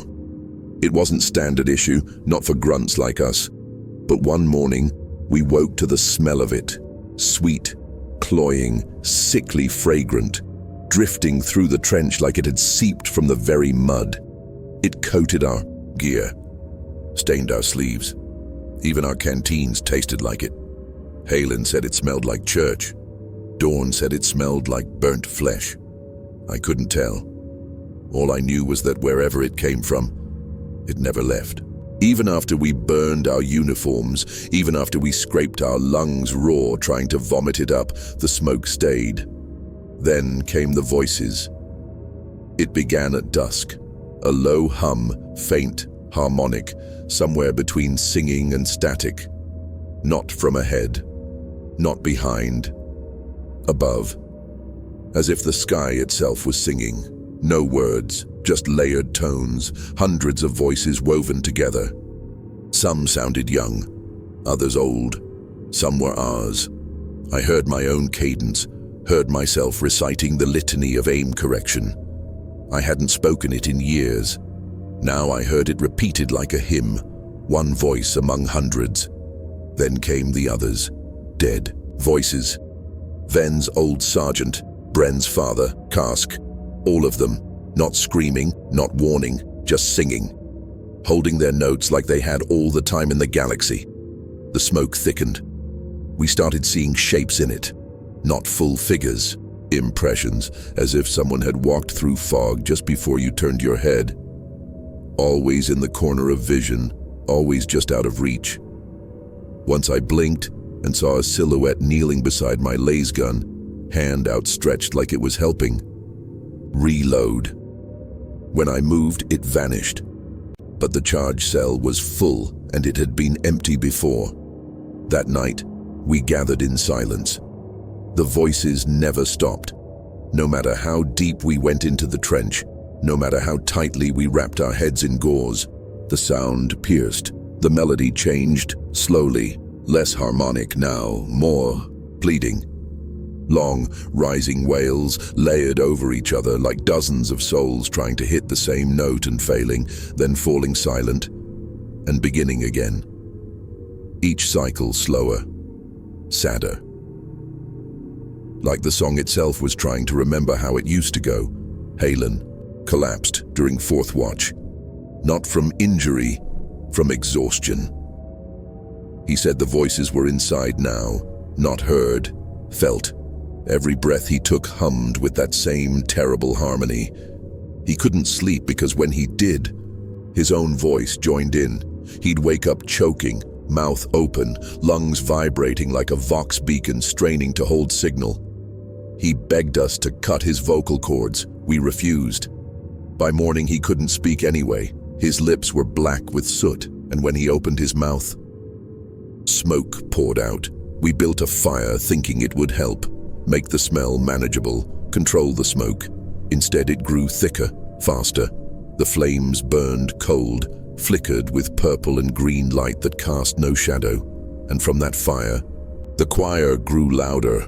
Voices all around, some distant, some right behind us. Always just behind. We stopped turning our heads. We knew we wouldn't like what we'd see. Then came the words, not full sentences, just fragments, echoed phrases carried on smoke like prayers never finished. Chorus 6, step forward. Forgotten verse, refrain again, bass line in memory tone, harmony incomplete. Halen wept and mouthed along. Even when unconscious, he sang, soft, rhythmic, perfect pitch. He had no training, didn't need it. The song had trained him. We sealed the dugout, tried to block the vents, covered our ears. Didn't matter.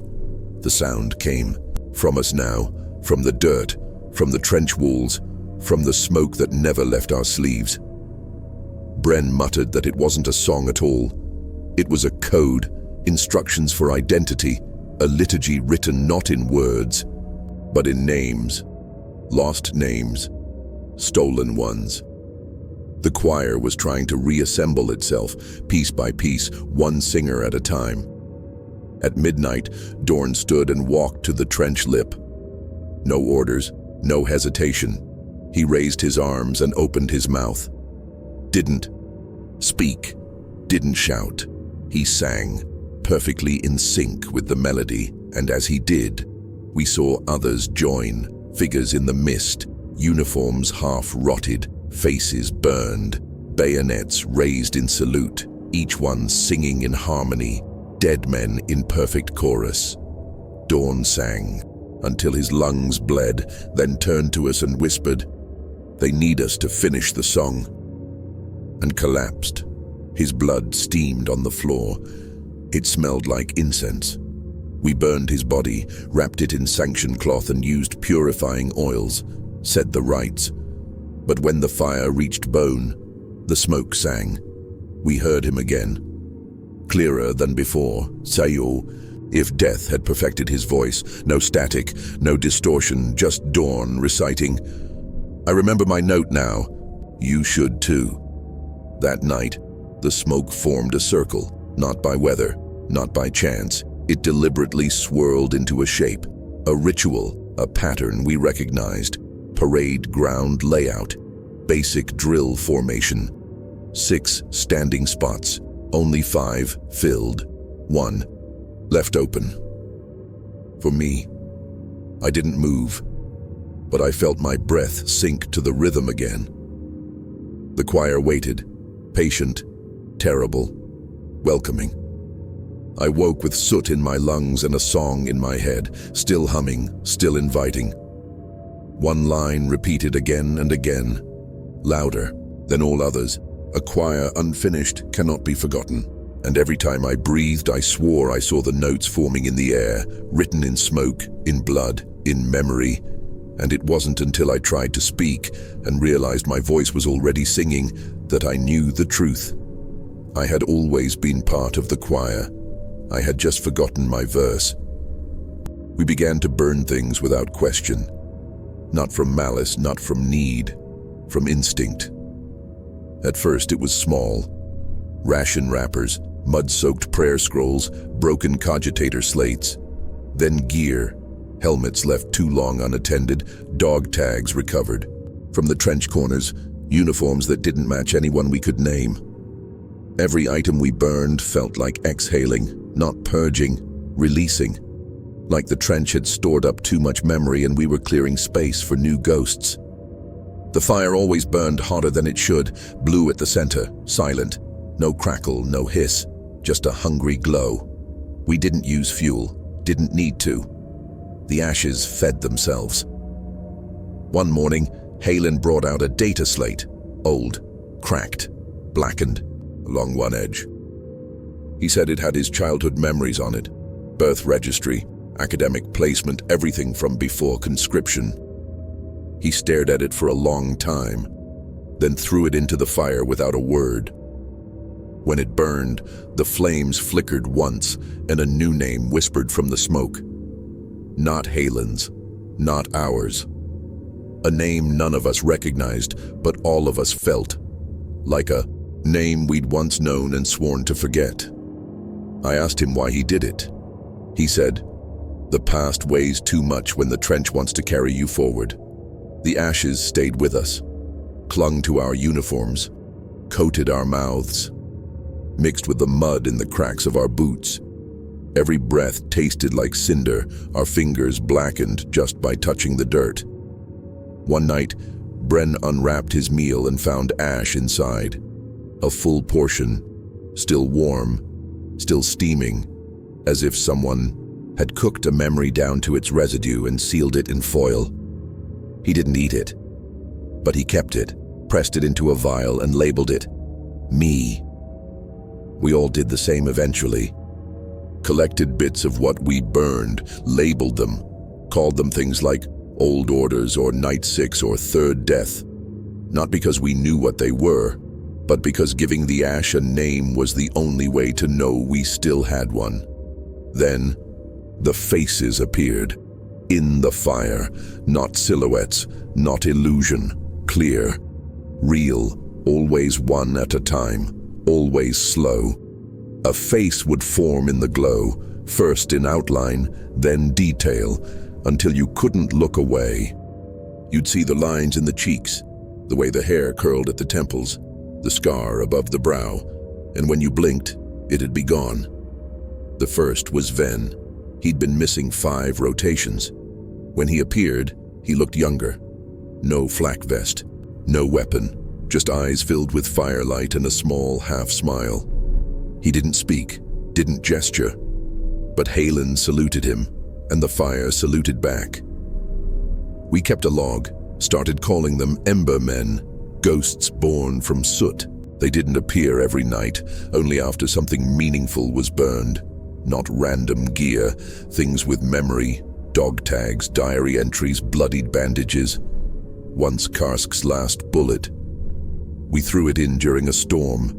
The fire didn't flicker, just swallowed, and out came his face, ash-colored, gently burning from within. He opened his mouth, and for the first time, one of them spoke.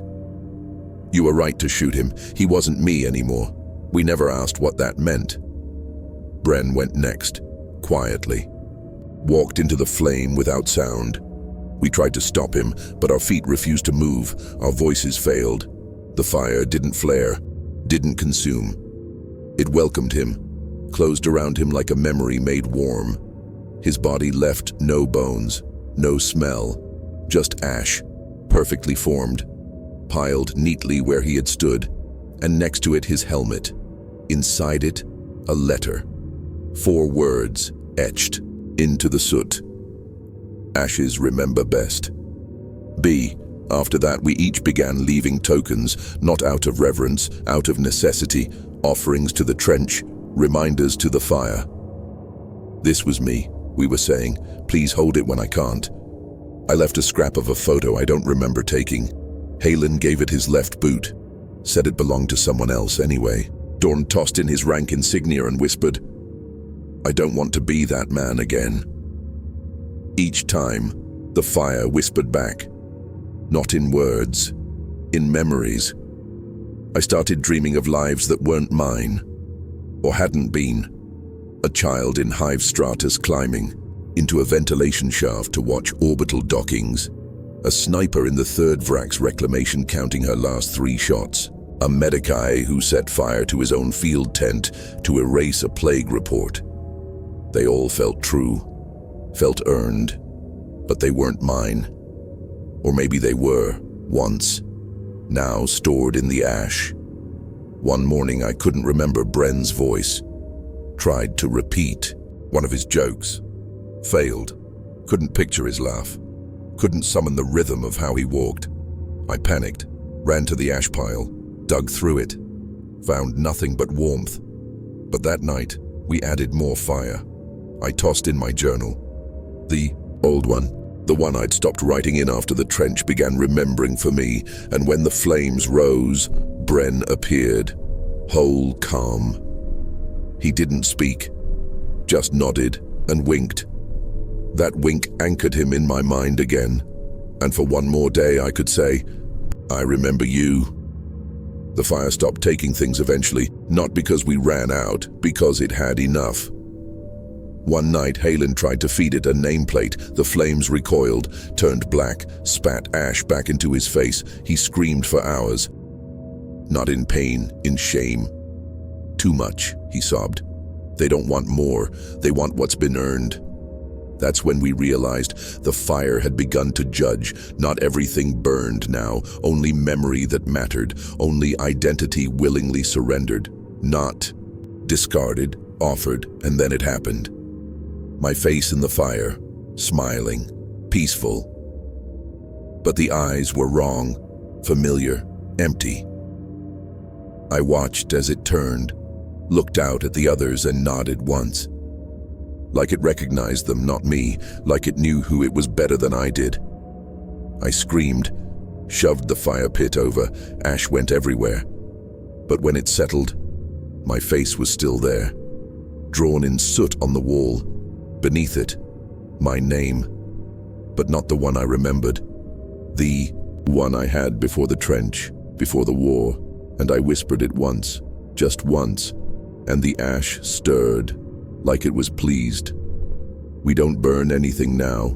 We sit in silence, watch the last flames smolder down, not because we're afraid, because we know the next face to appear, the next ember to form, will be one of us, but not yet gone, just already remembered. We always assumed the mud was just mud. Filth and decay soaked by blood and warp rain, ground fine by 1,000 boots. It coated everything, our boots, our rifles, our tongues if we weren't careful. We grew used to the taste of it, metallic and old, like rot chewing on iron. We never questioned it, until it started breathing, not visibly, not in a way you could point to, but it moved with purpose, swayed gently when we passed like it was listening, shivered at the end of long silences, whispered when no one spoke. The first time I noticed, I was crouched in an overwatch pocket near the trench bend. I'd been still for nearly half an hour. The dirt began to warm. At first I thought it was body heat, but it was climbing, not uncomfortably, but intimately, like something curling around my legs. I looked down, and the mud was rippling slightly, like water stirred in a slow wind. I didn't move. I waited. I listened, and then I heard it. A breath. Long, deep, wet, coming up from the trench, from the mud. After that, we stopped sleeping on the floor. We rigged pallets on crates, hung hammocks from trench walls, curled up in dugouts above the sludge line. But it didn't matter. The mud rose, not visibly, not dramatically, just steadily, by millimeters, then centimeters. You wouldn't see it move. But every day there was less floor. Every morning the edge of your cot was just a little closer to submersion. Ven marked the wall behind his bunk with his knife, measured it daily.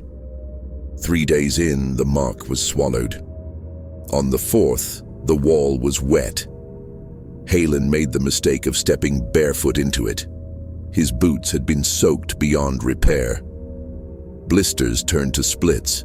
He went to clean them near the rear sump, planted one bare foot into the thick trench mud, and froze. Not from cold, from memory. He stood there for minutes, silent, eyes wide. When we pulled him back, he vomited black. His mouth dribbled soil. He stuttered. It knew me. We tried to press him. He refused to speak again that day. The next morning, we found a phrase scrawled in ash across his bedroll. The mud does not forget. Things began surfacing, not artifacts, not relics, faces, just the upper halves. Skulls covered in film-thin skin, half embedded in the walls, turned up toward the trench sky like drowned bodies trying to breathe. We thought they were corpses at first, remnants of old campaigns. But one day, Halen poured a ladle of boil water onto the nearest one, and its eyes blinked, slowly, as if waking. We screamed, fired into the wall. The soil bled, thick, red-black. Sludge poured down in long clots. But the face didn't vanish. It only watched. We mapped them.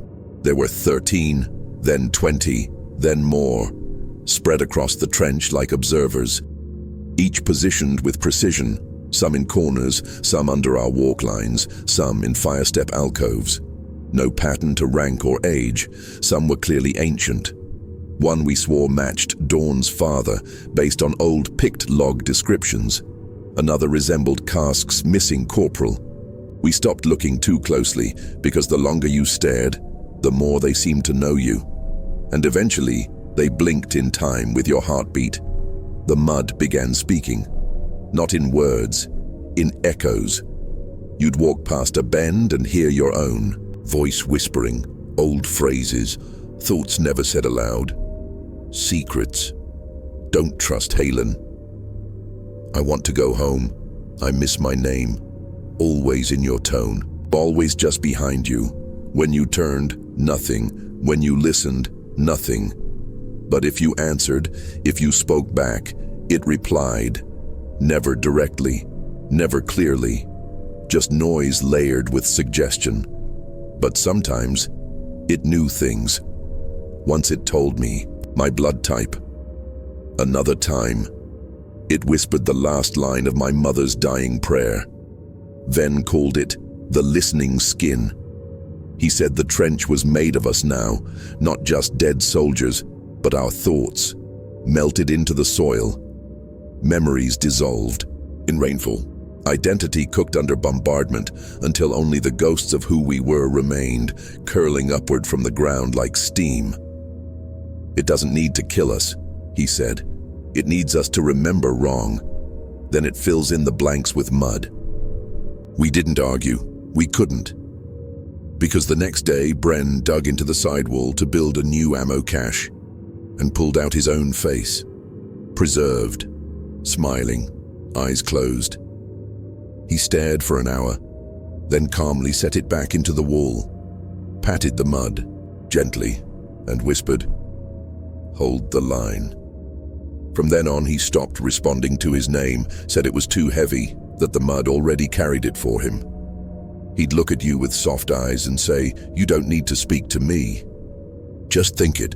The trench already heard you." And he was right. Because the mud began answering our thoughts. If you thought hard enough about water, it would be there. Food too, though less reliably.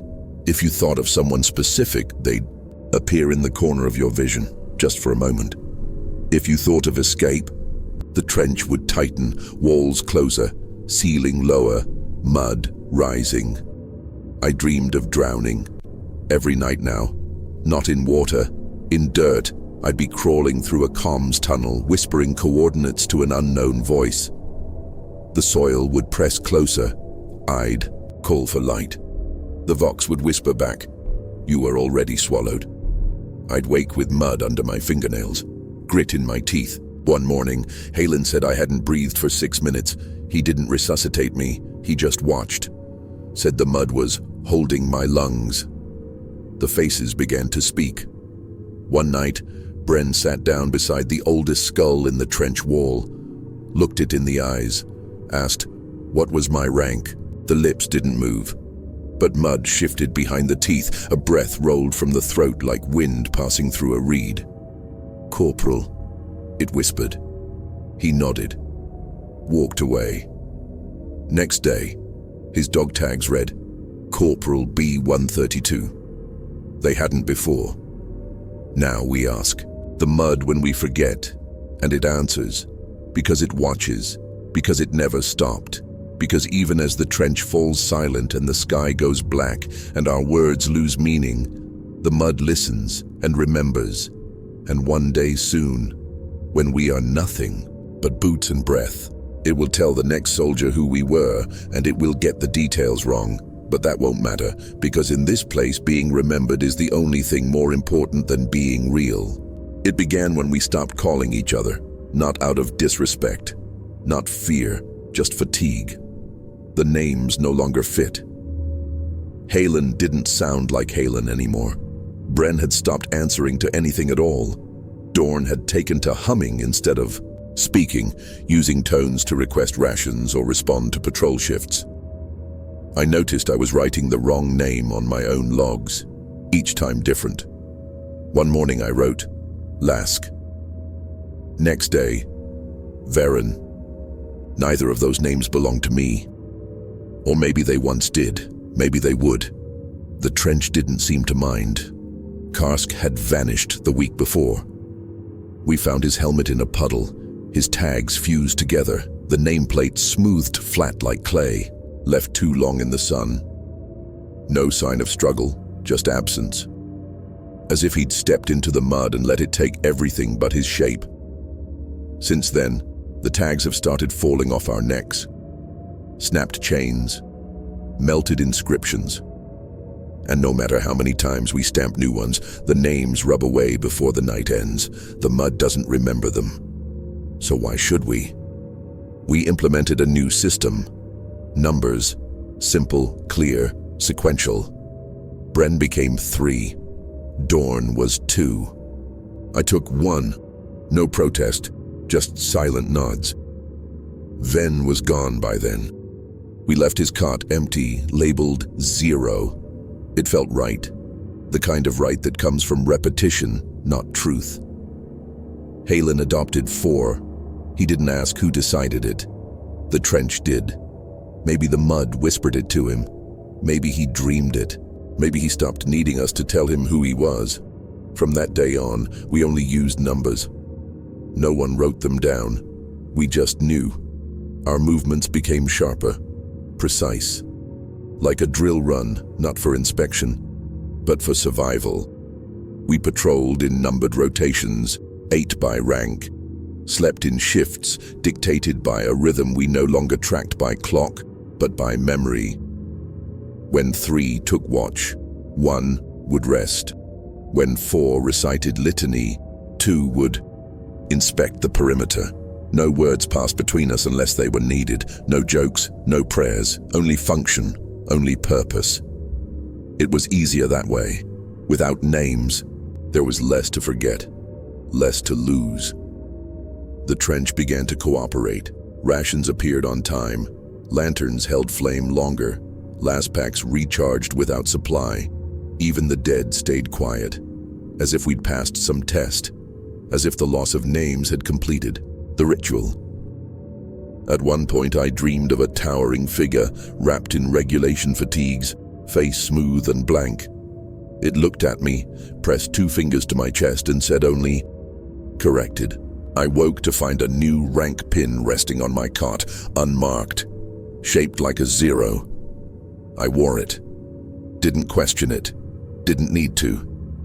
The census book was gone. We didn't remember burning it. Didn't remember sealing it. Just woke one morning to find an empty place where it had always sat and a single note written in ash. "The ledger is inside you now." None of us questioned it. We hadn't opened that book in days, maybe weeks. We'd stopped counting. Time blurred. Everything blurred.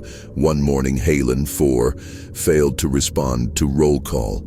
We searched the trench, found no sign of him until I touched the trench wall where he always sat during mess. The mud was warm, soft breathing. I placed my hand against it, and for a moment, I felt his pulse. Not memory, not echo, pulse. Like the wall had taken him not in death, but in continuation. It whispered something then. Not words, just a rhythm. 4 beats, then stillness. We held a silent vigil, then erased 4 from the shift schedule. That night, Dorn stopped speaking. Didn't hum, didn't breathe loud. He just sat beside the ammo crates, cleaning his rifle with precision bordering on ceremony. He'd always been careful, but this was different. Ritual. When I tried to ask him what he was doing, he raised a finger, then slowly tapped his chest. Twice. 2. That was all. He'd become the number fully.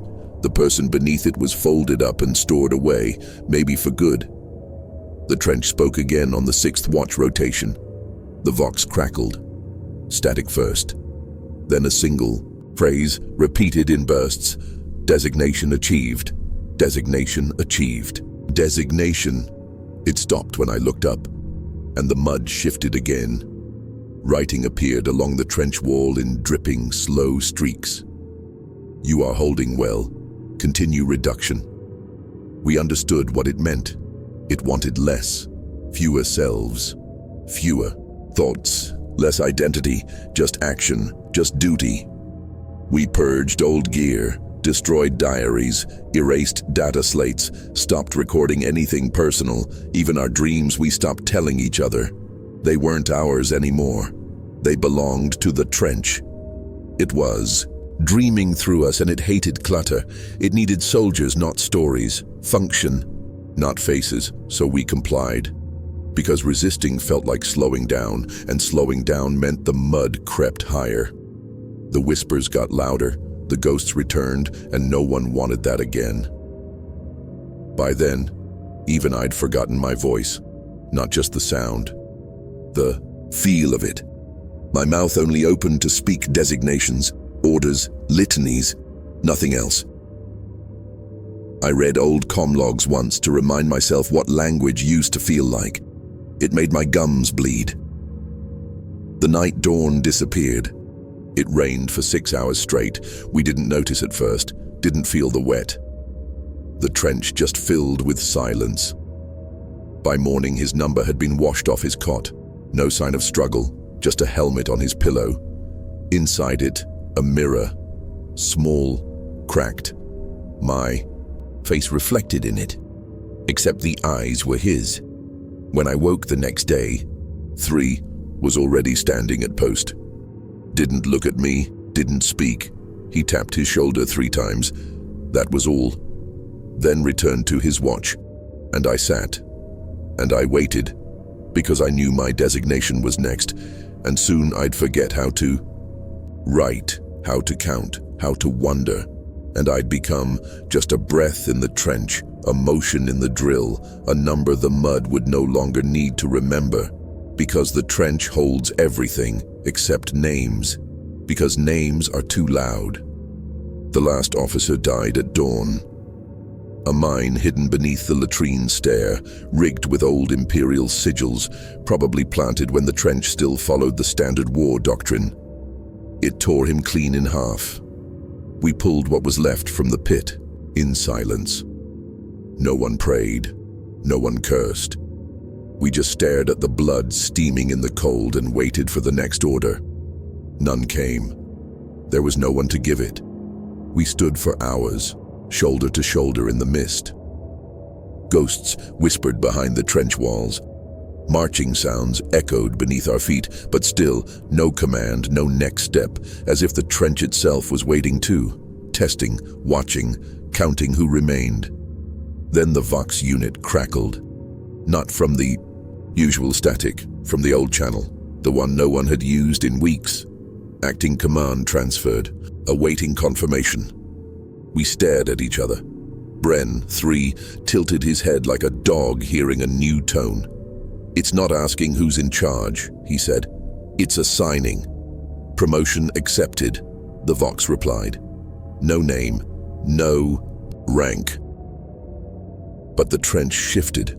A ripple rolled beneath our boots, and the others turned and looked at me. No salute. No cheers. Just quiet, resigned eyes. They knew before I did. I was the only one left who remembered how the orders used to sound. Didn't want it. Didn't ask. But the trench doesn't care. It promotes like it remembers, without mercy, without consent. That night, I woke to find a new insignia burned into my coat sleeve. Not stitched, branded. A rank I didn't recognize, half-forgotten litanies wrapped around a skull. Where a commissar's wreath would sit, there was instead a line of tally marks carved like teeth. 5 across, 1 down. I tried to cut it off, tore at the fabric, peeled it until my arm bled. But by morning, the insignia had moved to my other sleeve. The orders began the same day. They didn't come from the Vox anymore. They came from the trench, written in ash beside my bunk, etched into my knife, whispers behind my ear when I tried to sleep. Formation staggered. Titan rank 2 is drifting. Reinforce with 3. Maintain posture in the face of unburial. They weren't requests. They were instincts. Autonomic thoughts folded into command structure. When I repeated them, the others obeyed. Even when they didn't understand why. Even when the orders made no sense. Especially then. Bren saluted me now. So did Dawn. Not the way you salute a man, the way you salute a gravestone, a piece of history you pretend is still alive.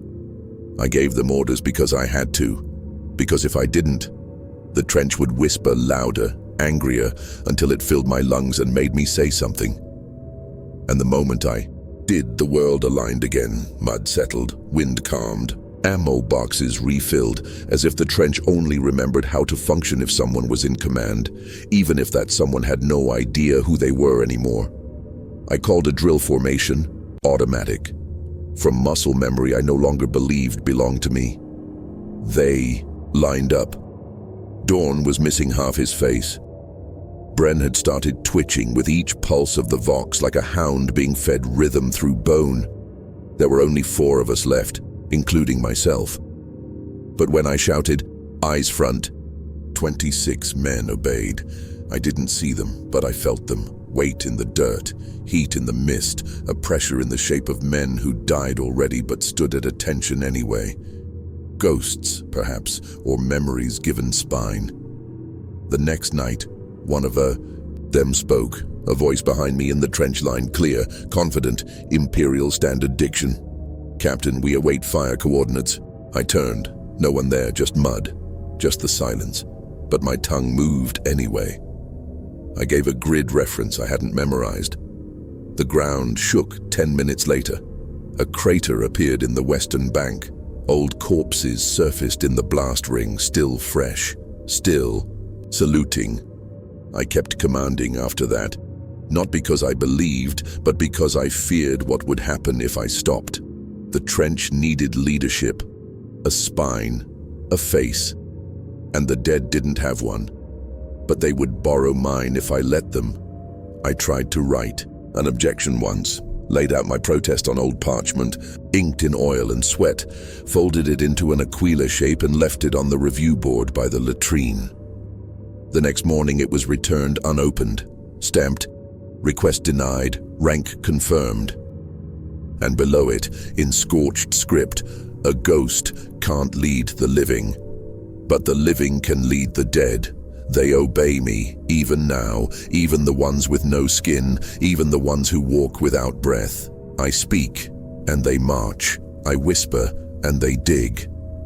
Look into the trench and see hundreds of eyes reflecting mine, all waiting, all willing. They know I'm not the first, they know I won't be the last, but until I lay down my voice, until I disobey the ritual, they will call me captain. They will. Let me wear the face of leadership, and the trench will hold, because the war never ends here. It just changes command. The rifle refused to fire. It wasn't jammed. It wasn't empty. It simply didn't respond. Bren squeezed the trigger during a night raid. Shadows closing in, shapes moving through the smoke, fast and silent. He pulled twice. Nothing. The charge light stayed green, the barrel was clean. He slapped the casing, hissed curses through clenched teeth, pulled again. Nothing. The shadow surged closer. A silhouette in fatigues. A face blurred by fog, familiar and wrong. Bren raised the rifle once more, then paused. The shape stopped too. They stood like that. Two outlines in the dark, neither firing, neither speaking. And then the fog broke, just enough. Bren whispered, "Ven?" The shape smiled and vanished. The rifle discharged instantly, late by one heartbeat. The shot went wide. Nothing remained in its path. We thought it was malfunction. Where psychic bleed through from the trench, it wasn't. I tried mine the next morning, lined up at the range, sights on target. I pulled the trigger. No reaction. I closed my eyes and pictured my old drill instructor. His voice, his stink, his stupid crooked salute. I remembered his name. I spoke it aloud. The laser gun fired. Dead center. I tried again without the memory. Nothing. The weapon knew. The trench was remembering through us, and now it only killed what we could recall. We tested it.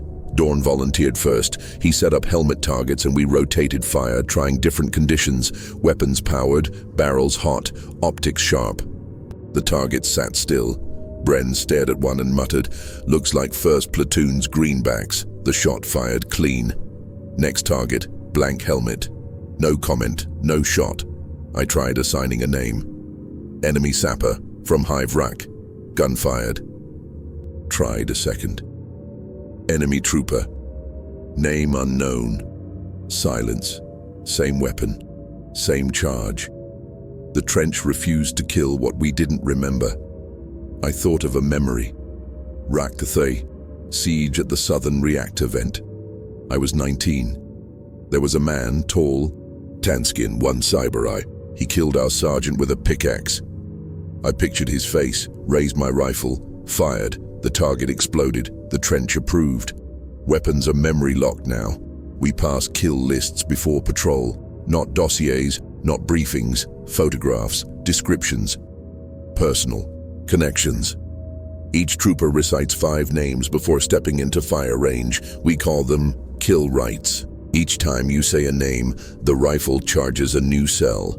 Each time you forget, the rifle cools. One man died because he couldn't recall the name of the enemy he'd seen. He tried to fake it, invented a face, invented a voice.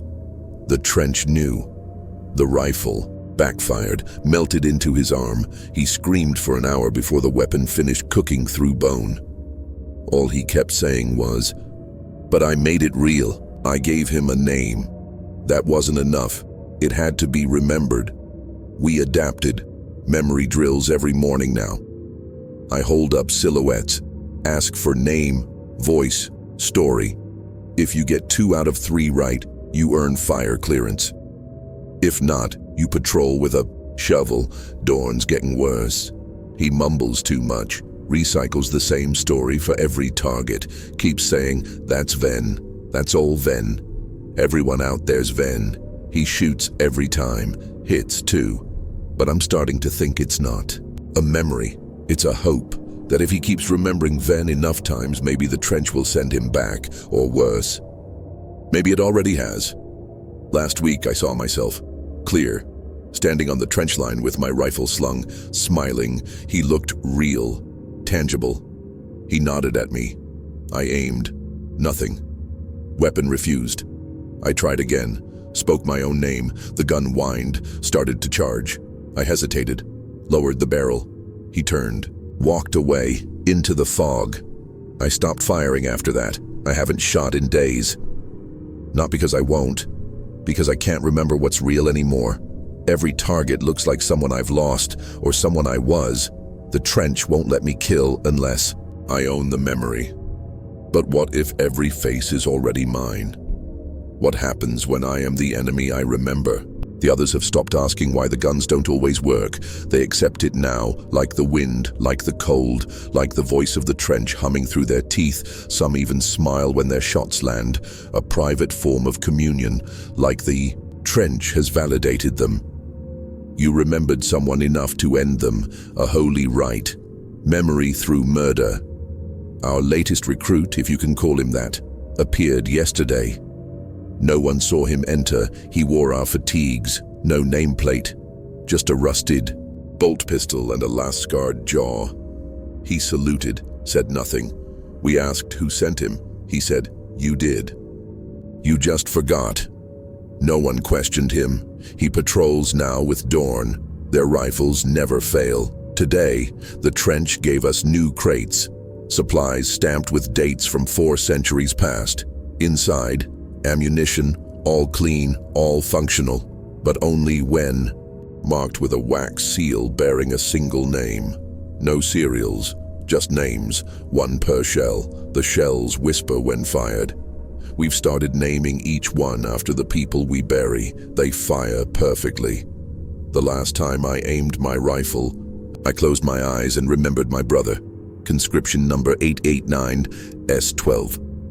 Tyre killed in action 20 years before my own deployment. I whispered his name.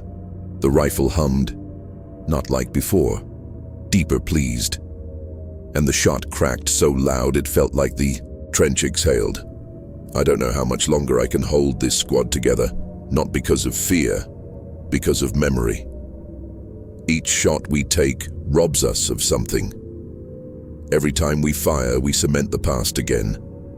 But what if that past was wrong? What if remembering, it means we can never move forward? What if the trench only survives because we feed it old truths? What if silence, forgetting, is the only way to leave? But no one forgets here. That's the curse. The enemy isn't out there in the wire. He's in your head, waiting to be remembered. Just enough to become killable, and the moment you say his name, you'll aim, you'll shoot, and the trench will thank you, because the only bullets that work now are the ones aimed at ghosts. The morning sky didn't open. It split. A seam formed above no man's land, too sharp, too clean, as if reality had been unzipped by something ancient and efficient. And through it fell the first crate. No descent thrusters, no shoot. Just a thud, solid, final. We found it half buried near the western trench lip, its metal casing still warm, humming faintly like a prayer said through clenched teeth.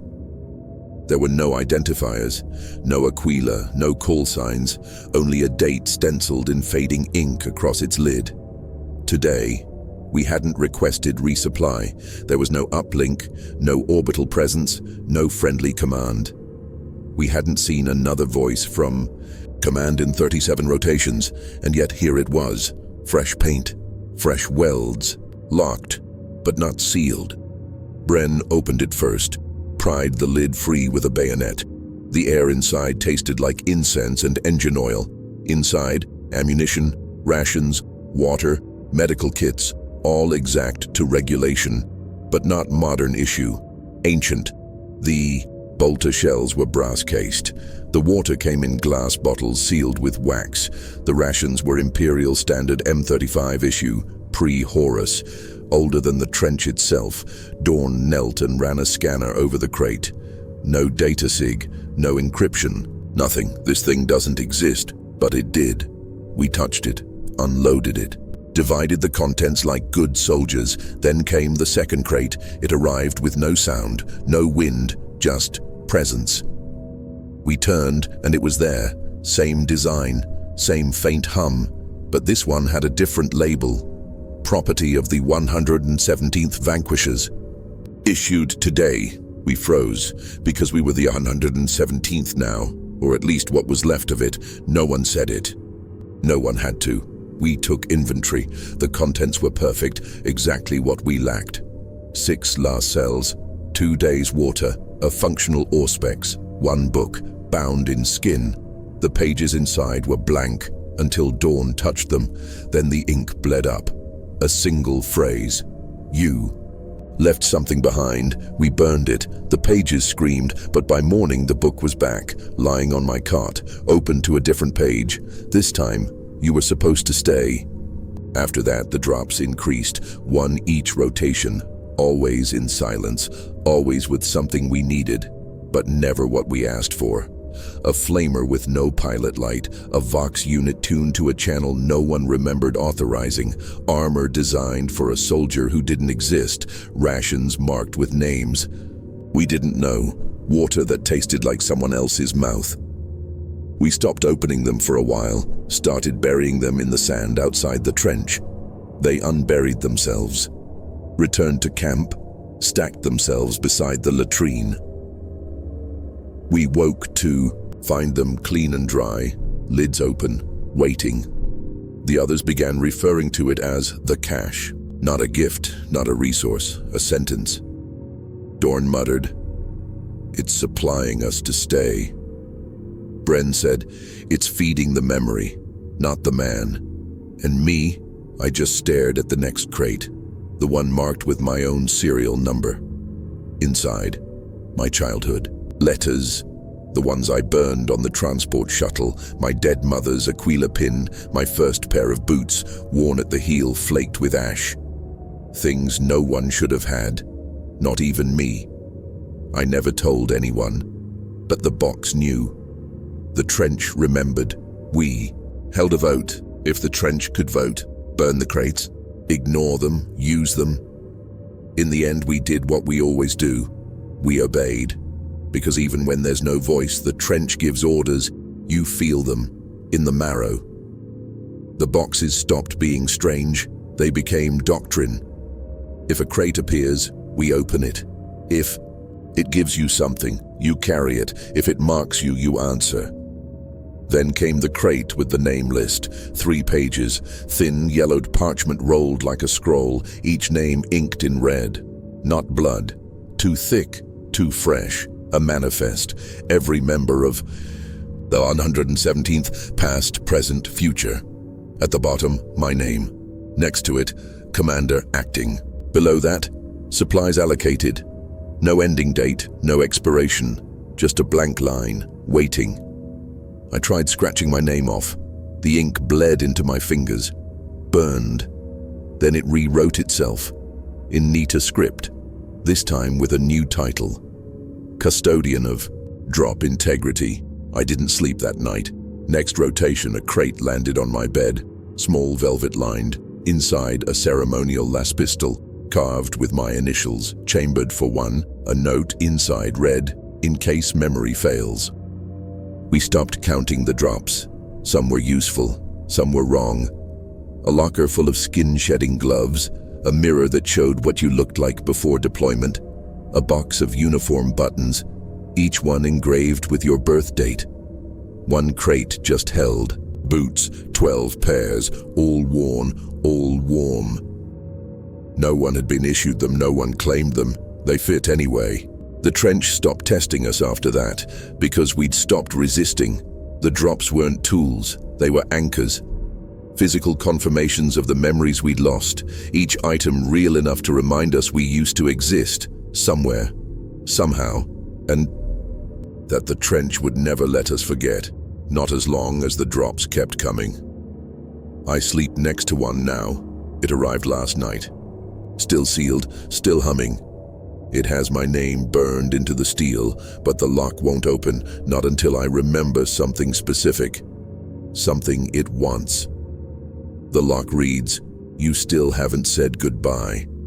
And I think, I know what it means, and I'm afraid to open it, because I think what's inside is me. It started with reflection, not vision. Memory. I saw the battle before it happened. Woke in the trench 2 hours before patrol, blinked, and there it was. Myself, bloodied, missing a tooth, crouched behind the sandbags near the comms pit, laser gun, sizzling with afterglow. I blinked again. Gone. But the smell of scorched flesh lingered. Later, it happened exactly as I saw it. Same shout, same enemy burst, same blood on the same stone. I didn't scream. I didn't hesitate. I just stepped into it, like a step already taken. Bren was next. He caught a glimpse of the skirmish in the command mirror, said it wasn't his face looking back, but his posture, his gear. Said the angle of the shot showed him falling, shot through the back. He avoided the exact path, lingered near the rear trench. That day, the last bolt meant for him punched clean, through an empty drum, right where he would have stood. We didn't thank the mirror. We didn't question it. We started watching. The mirror was one of the old ones, salvaged from the captain's quarters. Tall, silver-edged, cracked in the lower left.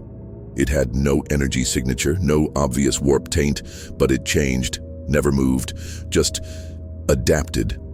Sometimes it reflected the room exactly, sometimes it delayed by seconds, sometimes it showed things you weren't doing yet.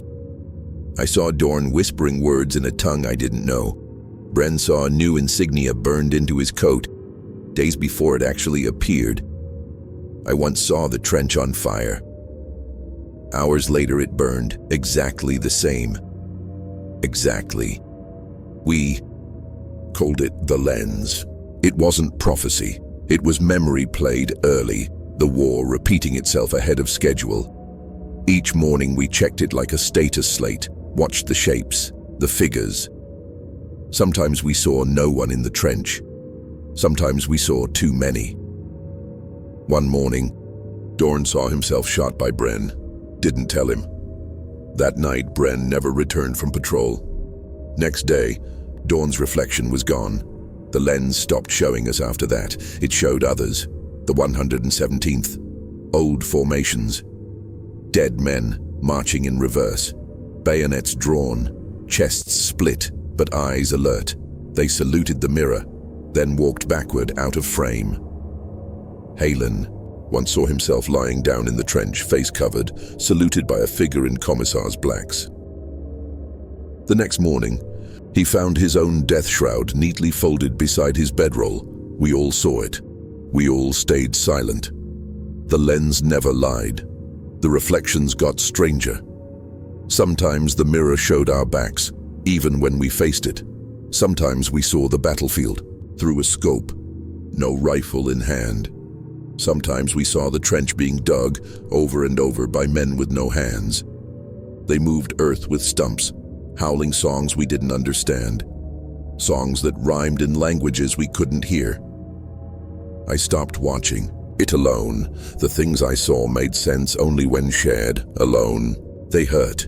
They entered you, wrapped around the edges of thought. One night I saw my brother's funeral, open casket, ceremonial laser gun crossed over his chest. I saluted, cried. Next morning, his name appeared in the Vox roster, assigned to the 117th Dawn, began treating the lens like command. He asked it permission before every patrol, waited until it showed a clear trench, then moved. It worked. He survived 2 weeks untouched, until the day it showed nothing, not empty, just black. A void where reflection should be. He left anyway. We heard the screaming for an hour. When we reached him, there was no body, only his boots, clean, shined, pointing toward the mirror. Sometimes the lens reflected the enemy, not the kind we knew, not the heretics, not the Xenos, just us, but dressed wrong. Colors reversed, weapons reversed, saluting the wrong way, eyes glowing faintly, but they moved like us, fought like us. I once saw one wink. It was me. It fired first. We tried covering the mirror. Didn't help, still reflected. Through tarp, through walls. One night we buried it in the ground, 6 feet deep.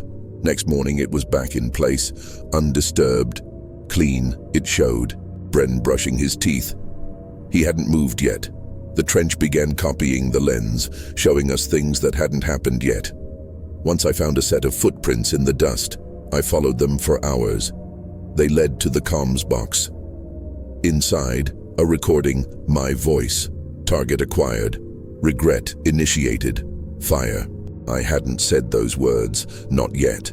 That night, I said them during an ambush, exactly as they played. We started doubting ourselves, our actions. Was this choice ours, or just the mirror echoing again? When we held a meeting to decide our next move, the lens already showed us gathered. Same poses, same cough, same arguments. We watched ourselves discuss what we were about to say, and then we said it. No one voted. We already had. Finally stood in front of it, alone, waited, stared. I wanted to see something, anything. Instead, it showed me writing, carved into my own chest. Words spiraling. It read, "You already lost this war." Then it blinked, and I was smiling. Same clothes, same posture, but smiling. And then the me in the mirror raised his hand, pointed behind me. I turned. No one. When I looked back, he was gone. But the mirror was smiling. We moved the lens to the center of camp, built a shrine around it. Not religious, practical, because nothing else gave us warning like it did. It wasn't telling the future. It was reminding us the past isn't finished, that the war doesn't move forward, it repeats, perfectly, infinitely. Until someone remembers the right moment enough to break it. We still check it every morning. Sometimes it shows us dead. Sometimes it shows us alive. Once it showed us gone, nothing but empty trench, no gear, no sound, just wind and a mirror cracked in half, sitting alone in the mud, waiting for the next soldier to look too long and wonder, is this where the war ends, or worse, has? It ended before. We never got their names, just static. A crackle on the Vox unit, a breath caught in the frequency, and then a voice, not quite human, saying, "Trench side expanding. Requests intersect at theta." That was it. Then silence. We thought it was a glitch. Halen said it was feedback from the mirroring, another echo of ourselves caught in a temporal drag. But Dorn disagreed. He pointed out the map, a corner where the trench geometry had been warping, where the walls bent at wrong angles, where the footsteps didn't match our patrol logs, where no one had ordered digging, but the ground had moved anyway. We went in with 5. Bren, Dorn, Halen, myself, and 2 who had stopped using a name altogether. He just carried the shovel now, not as a tool, but a key. We called it Entry Point Theta, because that's what the Vox said. The entrance was where a resupply crate had sunk half into the mud the night before. When we pulled it out, we found a tunnel behind it, supported by timbers marked with unit insignia, 117th Vanquishers, the same as ours, only older, carved by hand, not stamped. As if someone had re-etched history just slightly wrong. The tunnel went sideways, not down, not forward, sideways, across lines that didn't exist, between sectors we hadn't assigned. Bren muttered that it felt like walking through the margins of a report that had never been filed.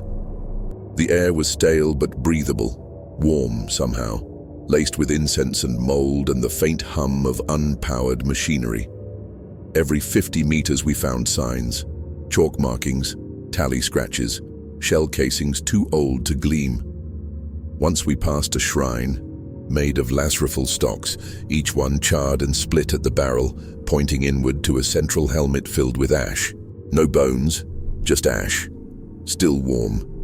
We should have turned back. But the further we walked, the more we remembered. Not about ourselves, about the others. Names that came unbidden.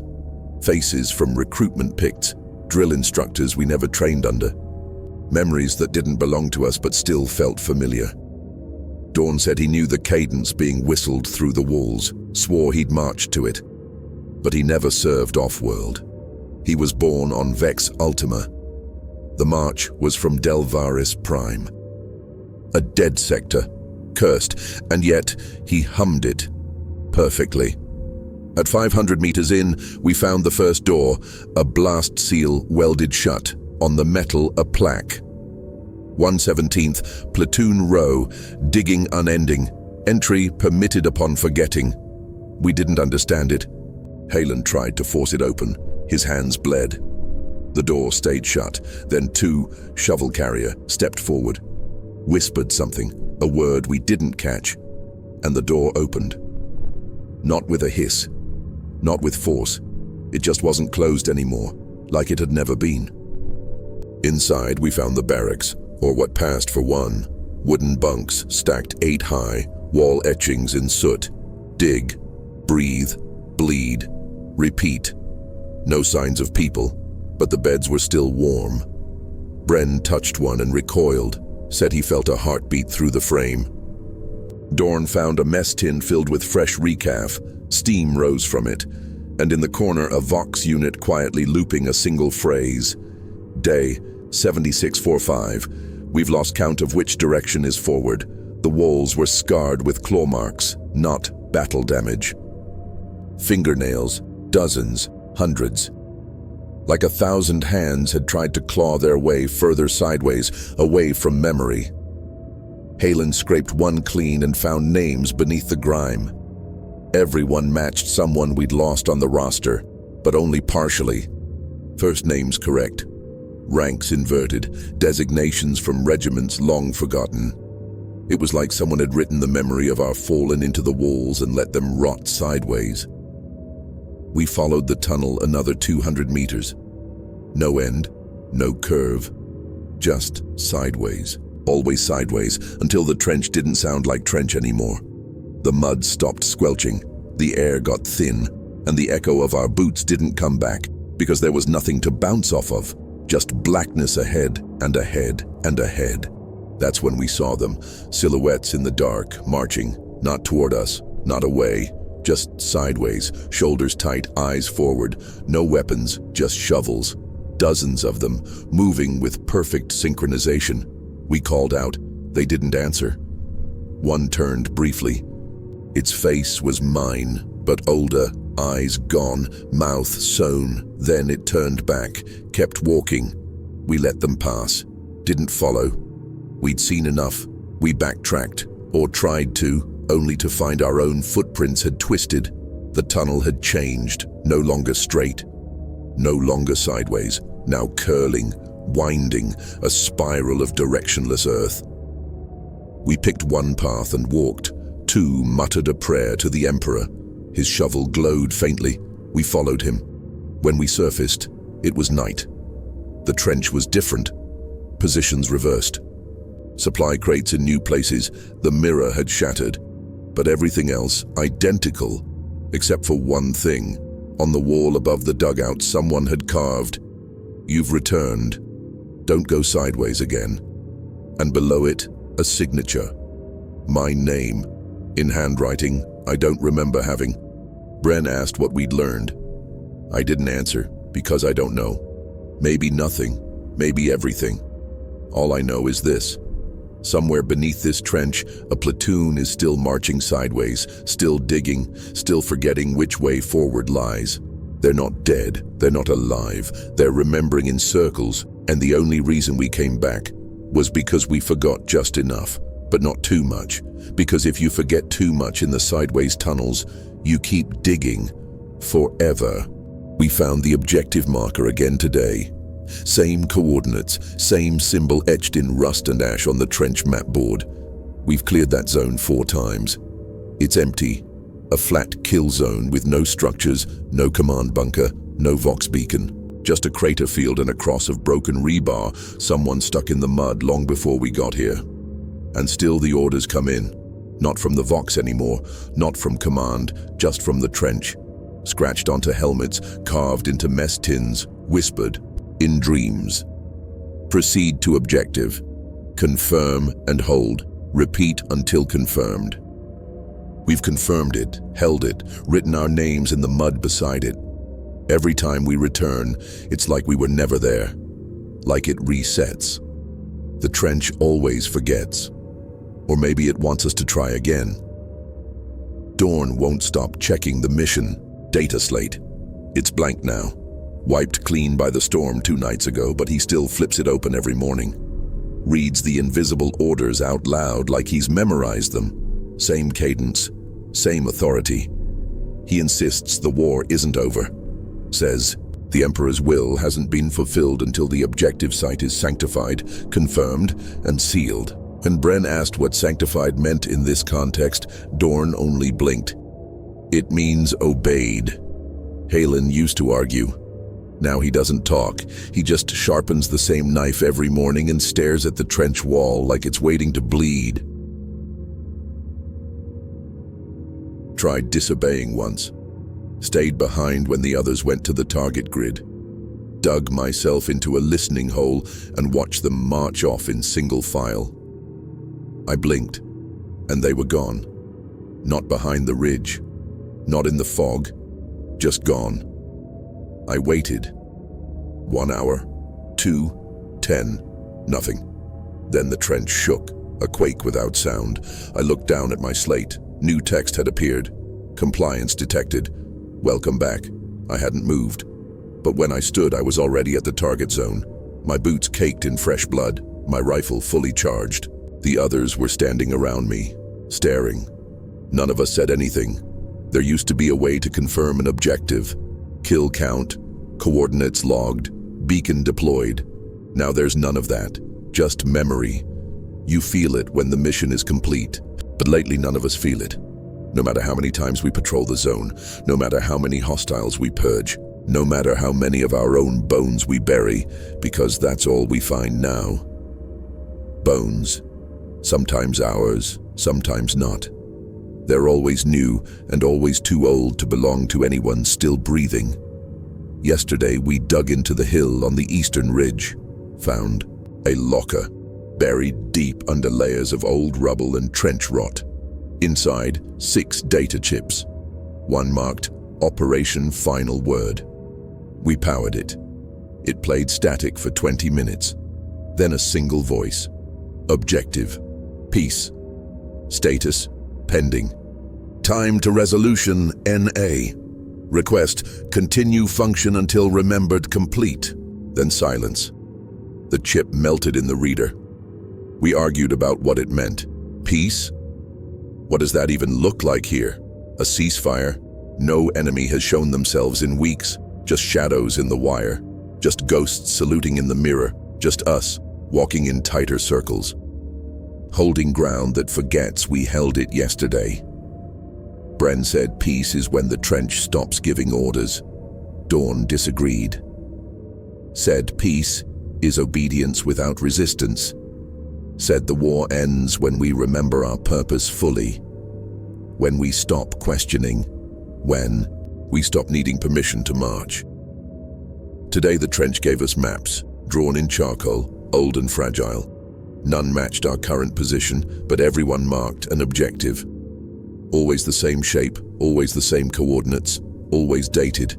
Today, we posted them on the wall, called it the command shrine. Every day we pick one, march to it, stand still. Fire one shot into the dirt, say the creed, return. Every day it resets. I started dreaming in mission codes, OPSEC phrases I never learned, orders for squads I never met. I dream of leading a unit across a bridge of skulls, only to find the bridge was inside a trench, and the trench was alive, and it whispered, "You haven't confirmed me yet." When I wake, my boots are already laced, my rifle is clean, my hand is raised in salute. One night I snapped, threw the map fire into the pit, refused to deploy. The others didn't stop me, didn't chastise. They saluted me like they always do, then marched without me.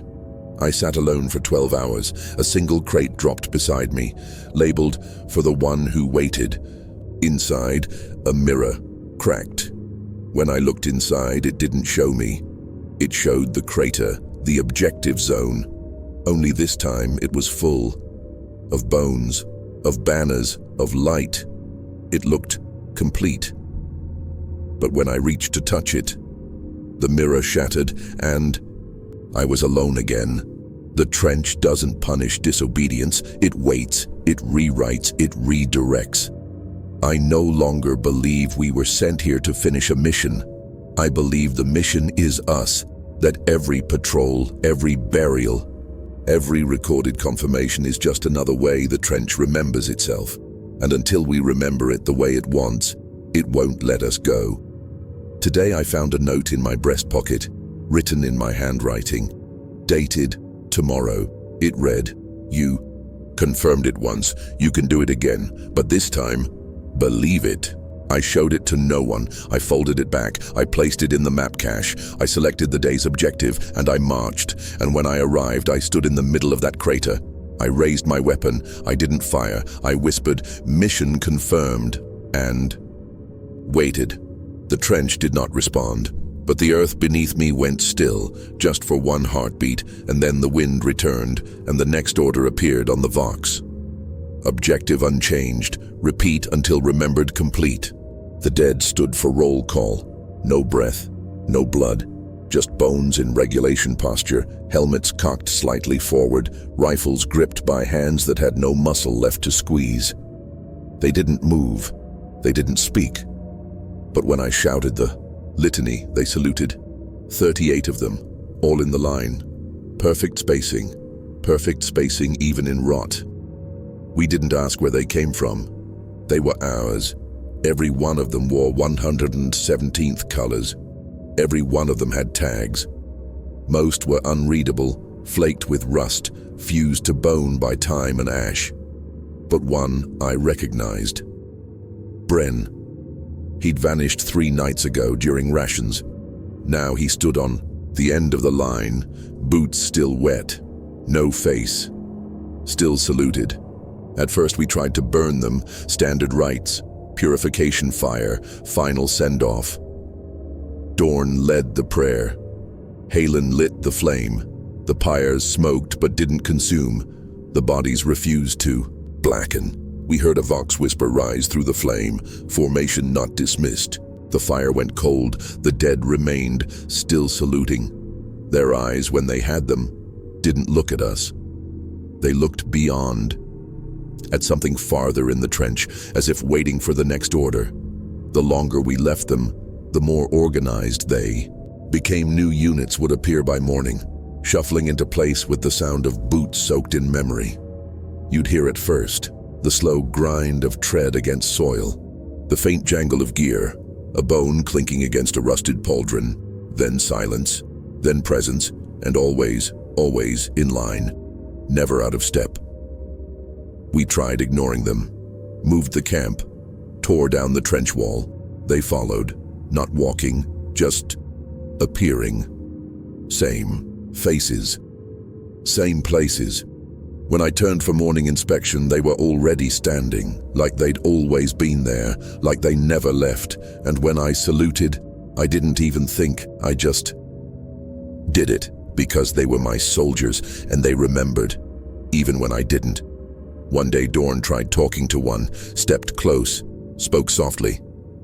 "Do you remember Gallow's reach?" The corpse turned its head, not fast, just slightly. Its jaw creaked, and then dig, breathe, bleed, repeat. That was all. But we recognized the phrase. It was on the walls of Platoon Row's tunnel, the sideways trench, the one we should have never entered. That night, we heard it, the cadence, boots in rhythm, laser guns tapping the trench walls in unison, a parade, but unseen, like a company marching in fog. Dorn whispered, "They're drilling." Bren said nothing, because he wasn't there anymore. Just his gear, laid out neatly, boots pointing east, like all the others. We found journals in the trench mud. Dozens. All the same handwriting. None of it mine. None of it Dawn's. Each dated in cycles. We didn't recognize each ending with the phrase, "We rot as we served." Some of the bodies started wearing new gear, freshly laundered fatigues, tidy boots, bandoliers with charges fully loaded. One wore a command sash. It looked at me as I passed. Didn't move, but my chest tightened because it was my sash. The one I lost weeks ago when the crate exploded. It wasn't stained anymore. It was clean, pressed.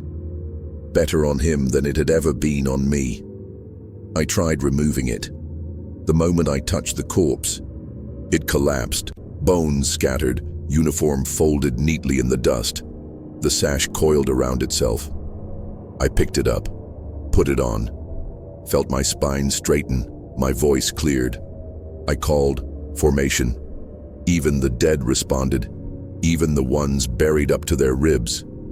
Even the ones with skulls split clean through. They stood, they saluted, and they waited. We no longer distinguish between the living and the rotted. They're just present. The trench holds all of us now. It doesn't care about heartbeat. It cares about order, about discipline, about memory. One night, I watched two dig out a corpse, one of ours. No tags, just the uniform. He set it up against the trench wall, strapped a rifle to its chest, adjusted the shoulders, then stepped back, saluted, and said, "We needed another left flank." The body didn't move, didn't respond, but the line felt more complete, more solid. The next day, that section didn't collapse during bombardment. I dream now of formations, endless rows of soldiers, bone, blood, shadow, marching in step, forming battalions across a battlefield that never ends. In the dream, I stand above them, not as commander, as witness, as ledger. I'm the one who records who stood where, who decomposed fastest, who saluted last. Wake with notes scratched into my skin, not ink, memory. The dead don't complain, they don't tire. They hold their rifles tighter than we ever did. Sometimes, I envy them, the simplicity, the clarity, they know what they are. Tools, echoes, orders given form. No questions, only motion. One of them spoke again today. I asked why they were still here. The reply was calm, even, soft as a breeze. Orders do not end, they decay. I asked what their last order was. It didn't answer, just saluted, and the others followed all at once.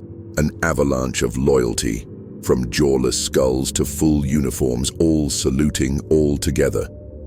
Dawn asked what we should do. Said we join them, not in death, in duty. We align, we stand, we decompose in formation, because that's what the trench remembers. Not names, not medals, not screams, only the shape of discipline, only the silhouette of service. And in the end, when the last breath is drawn, when the last laser gun is dropped, when even memory forgets our faces, we will remain here, standing, rifles up, shoulders back, boots buried, still saluting, still rotting, still soldiers. The list began appearing 3 nights ago, not all at once, not on paper. Carved into walls, into crates, into flesh. The first name etched across the trench gate. Sergeant Kel Boren, 117th Vanquishers. We remembered him. He died in the first week, lost to an artillery strike that left only his boots upright in the mud. Next morning, 2 more names. Bren spotted his own, beneath it someone else's, half erased, crossed out, rewritten, blurred by soot. By morning, the list was longer. By nightfall, it reached the far wall. Dorn said nothing, just pointed at the last line.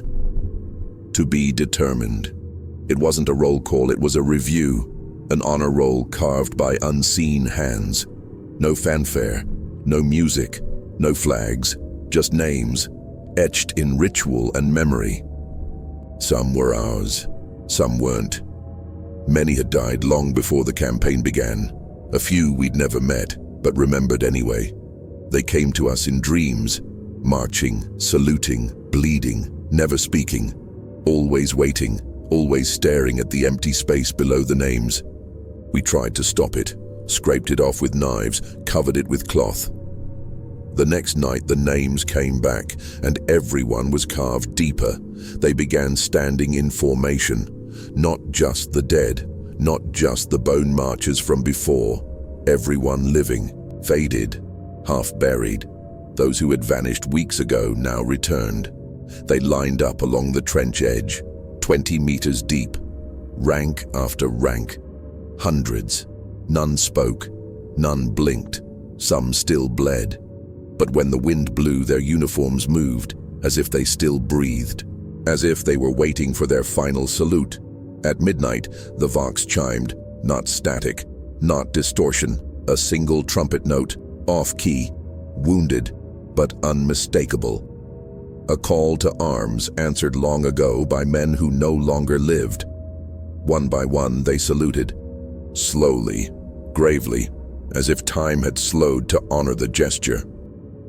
The sound echoed across the trench like the last breath of a world. Even we saluted, not by command, by instinct, because the air itself demanded it, because the trench had risen to witness. The next day, the names glowed, just faintly, pulsing with heat, like memory set on fire. Dawn traced his own. It shimmered beneath his finger, flesh blackened. He smiled. Promotion, he whispered. He didn't speak again. That night he stood at the far end of the trench, alone, arms raised. One final salute. His body never fell, it just stopped being him and became part of the line. That was the day the wall completed itself, the last space filled. One final name, etched not with a blade, but with blood, not spilled, offered. I knew it before I saw it. The others did too. They looked at me differently, not like a commander, not like a man, like a conclusion, like the final word waiting to be spoken. I walked the line that evening, inspected every name, touched every mark. Each one burned into my palm, felt them vibrate like vox static, echoing through the marrow. Every one of them was real, every one of them still there. Some part of them, some essence. Each man remembered not for who they were, but for how they stood when it was time. Boots level, back straight, face to the fire, weapon raised, salute held. I saw Bren again, face unscarred, uniform gleaming. He didn't speak, just stepped forward, raised his arm, held it, and stepped back. His name glowed for a second, then dimmed. He was done. The trench had released him. We started rehearsing. Not from fear, from duty. The final salute had to be perfect. It couldn't waver. It couldn't falter. The trench remembered how you stood, and how you stood determined how you stayed. Forever. We shined our boots, pressed our sleeves, etched our names where they belonged, no longer hidden, no longer denied. We embraced the wall, because the war never ends. It just names those who stood long enough to be remembered. Tomorrow, the last line will burn. I know this. Not because I was told, but because the trench is full. The ghosts no longer march. They wait. They watch. Their rifles are clean. Their tags are in place. They're ready for the final review. Tonight, I will sleep with my hand on my chest, where my name glows beneath the fabric. where the trench has already written me, where the final salute waits, and when the sun rises, when the last call sounds, when my boots step to center, I will raise my arm, I will hold it, and I will say, I was here, I stood, I remember. And the trench will answer, you may rest, because even in a war without end, some salutes mean you've already won. I woke before the sun, though it never truly rises here. Just a grey that softens the trenches, rounds the edges of the barbed wire. The wind was still, the mud quieter than it had ever been. I listened. No footfalls, no marching, no ghosts rehearsing in the fog. Just silence, heavy, waiting. I knew what day it was. I didn't need the calendar, the cycle counter, or the pulse of the Vox whisper. The final entry had already been written in the walls, in the names, in me. I strapped on my kit like always. Tunic ironed, boots shined, lays gun cleaned, not to fire it, just to carry it, one last time. I walked the trench slowly, saluted every name etched in bone or steel. Each one glowed faintly as I passed. A heartbeat, a nod. The trench acknowledged, me with the reverence of a tomb, watching its last visitor leave. I reached the wall, the one carved by unknown hands, updated nightly by no one we ever saw. I ran my palm across the list, over Halen, over Dorn, over Bren, over the 100 more that followed, then to the final line. My name, glowing softly. Waiting, I stood at attention, raised my arm, saluted the dead, and they saluted back. It wasn't a dramatic moment.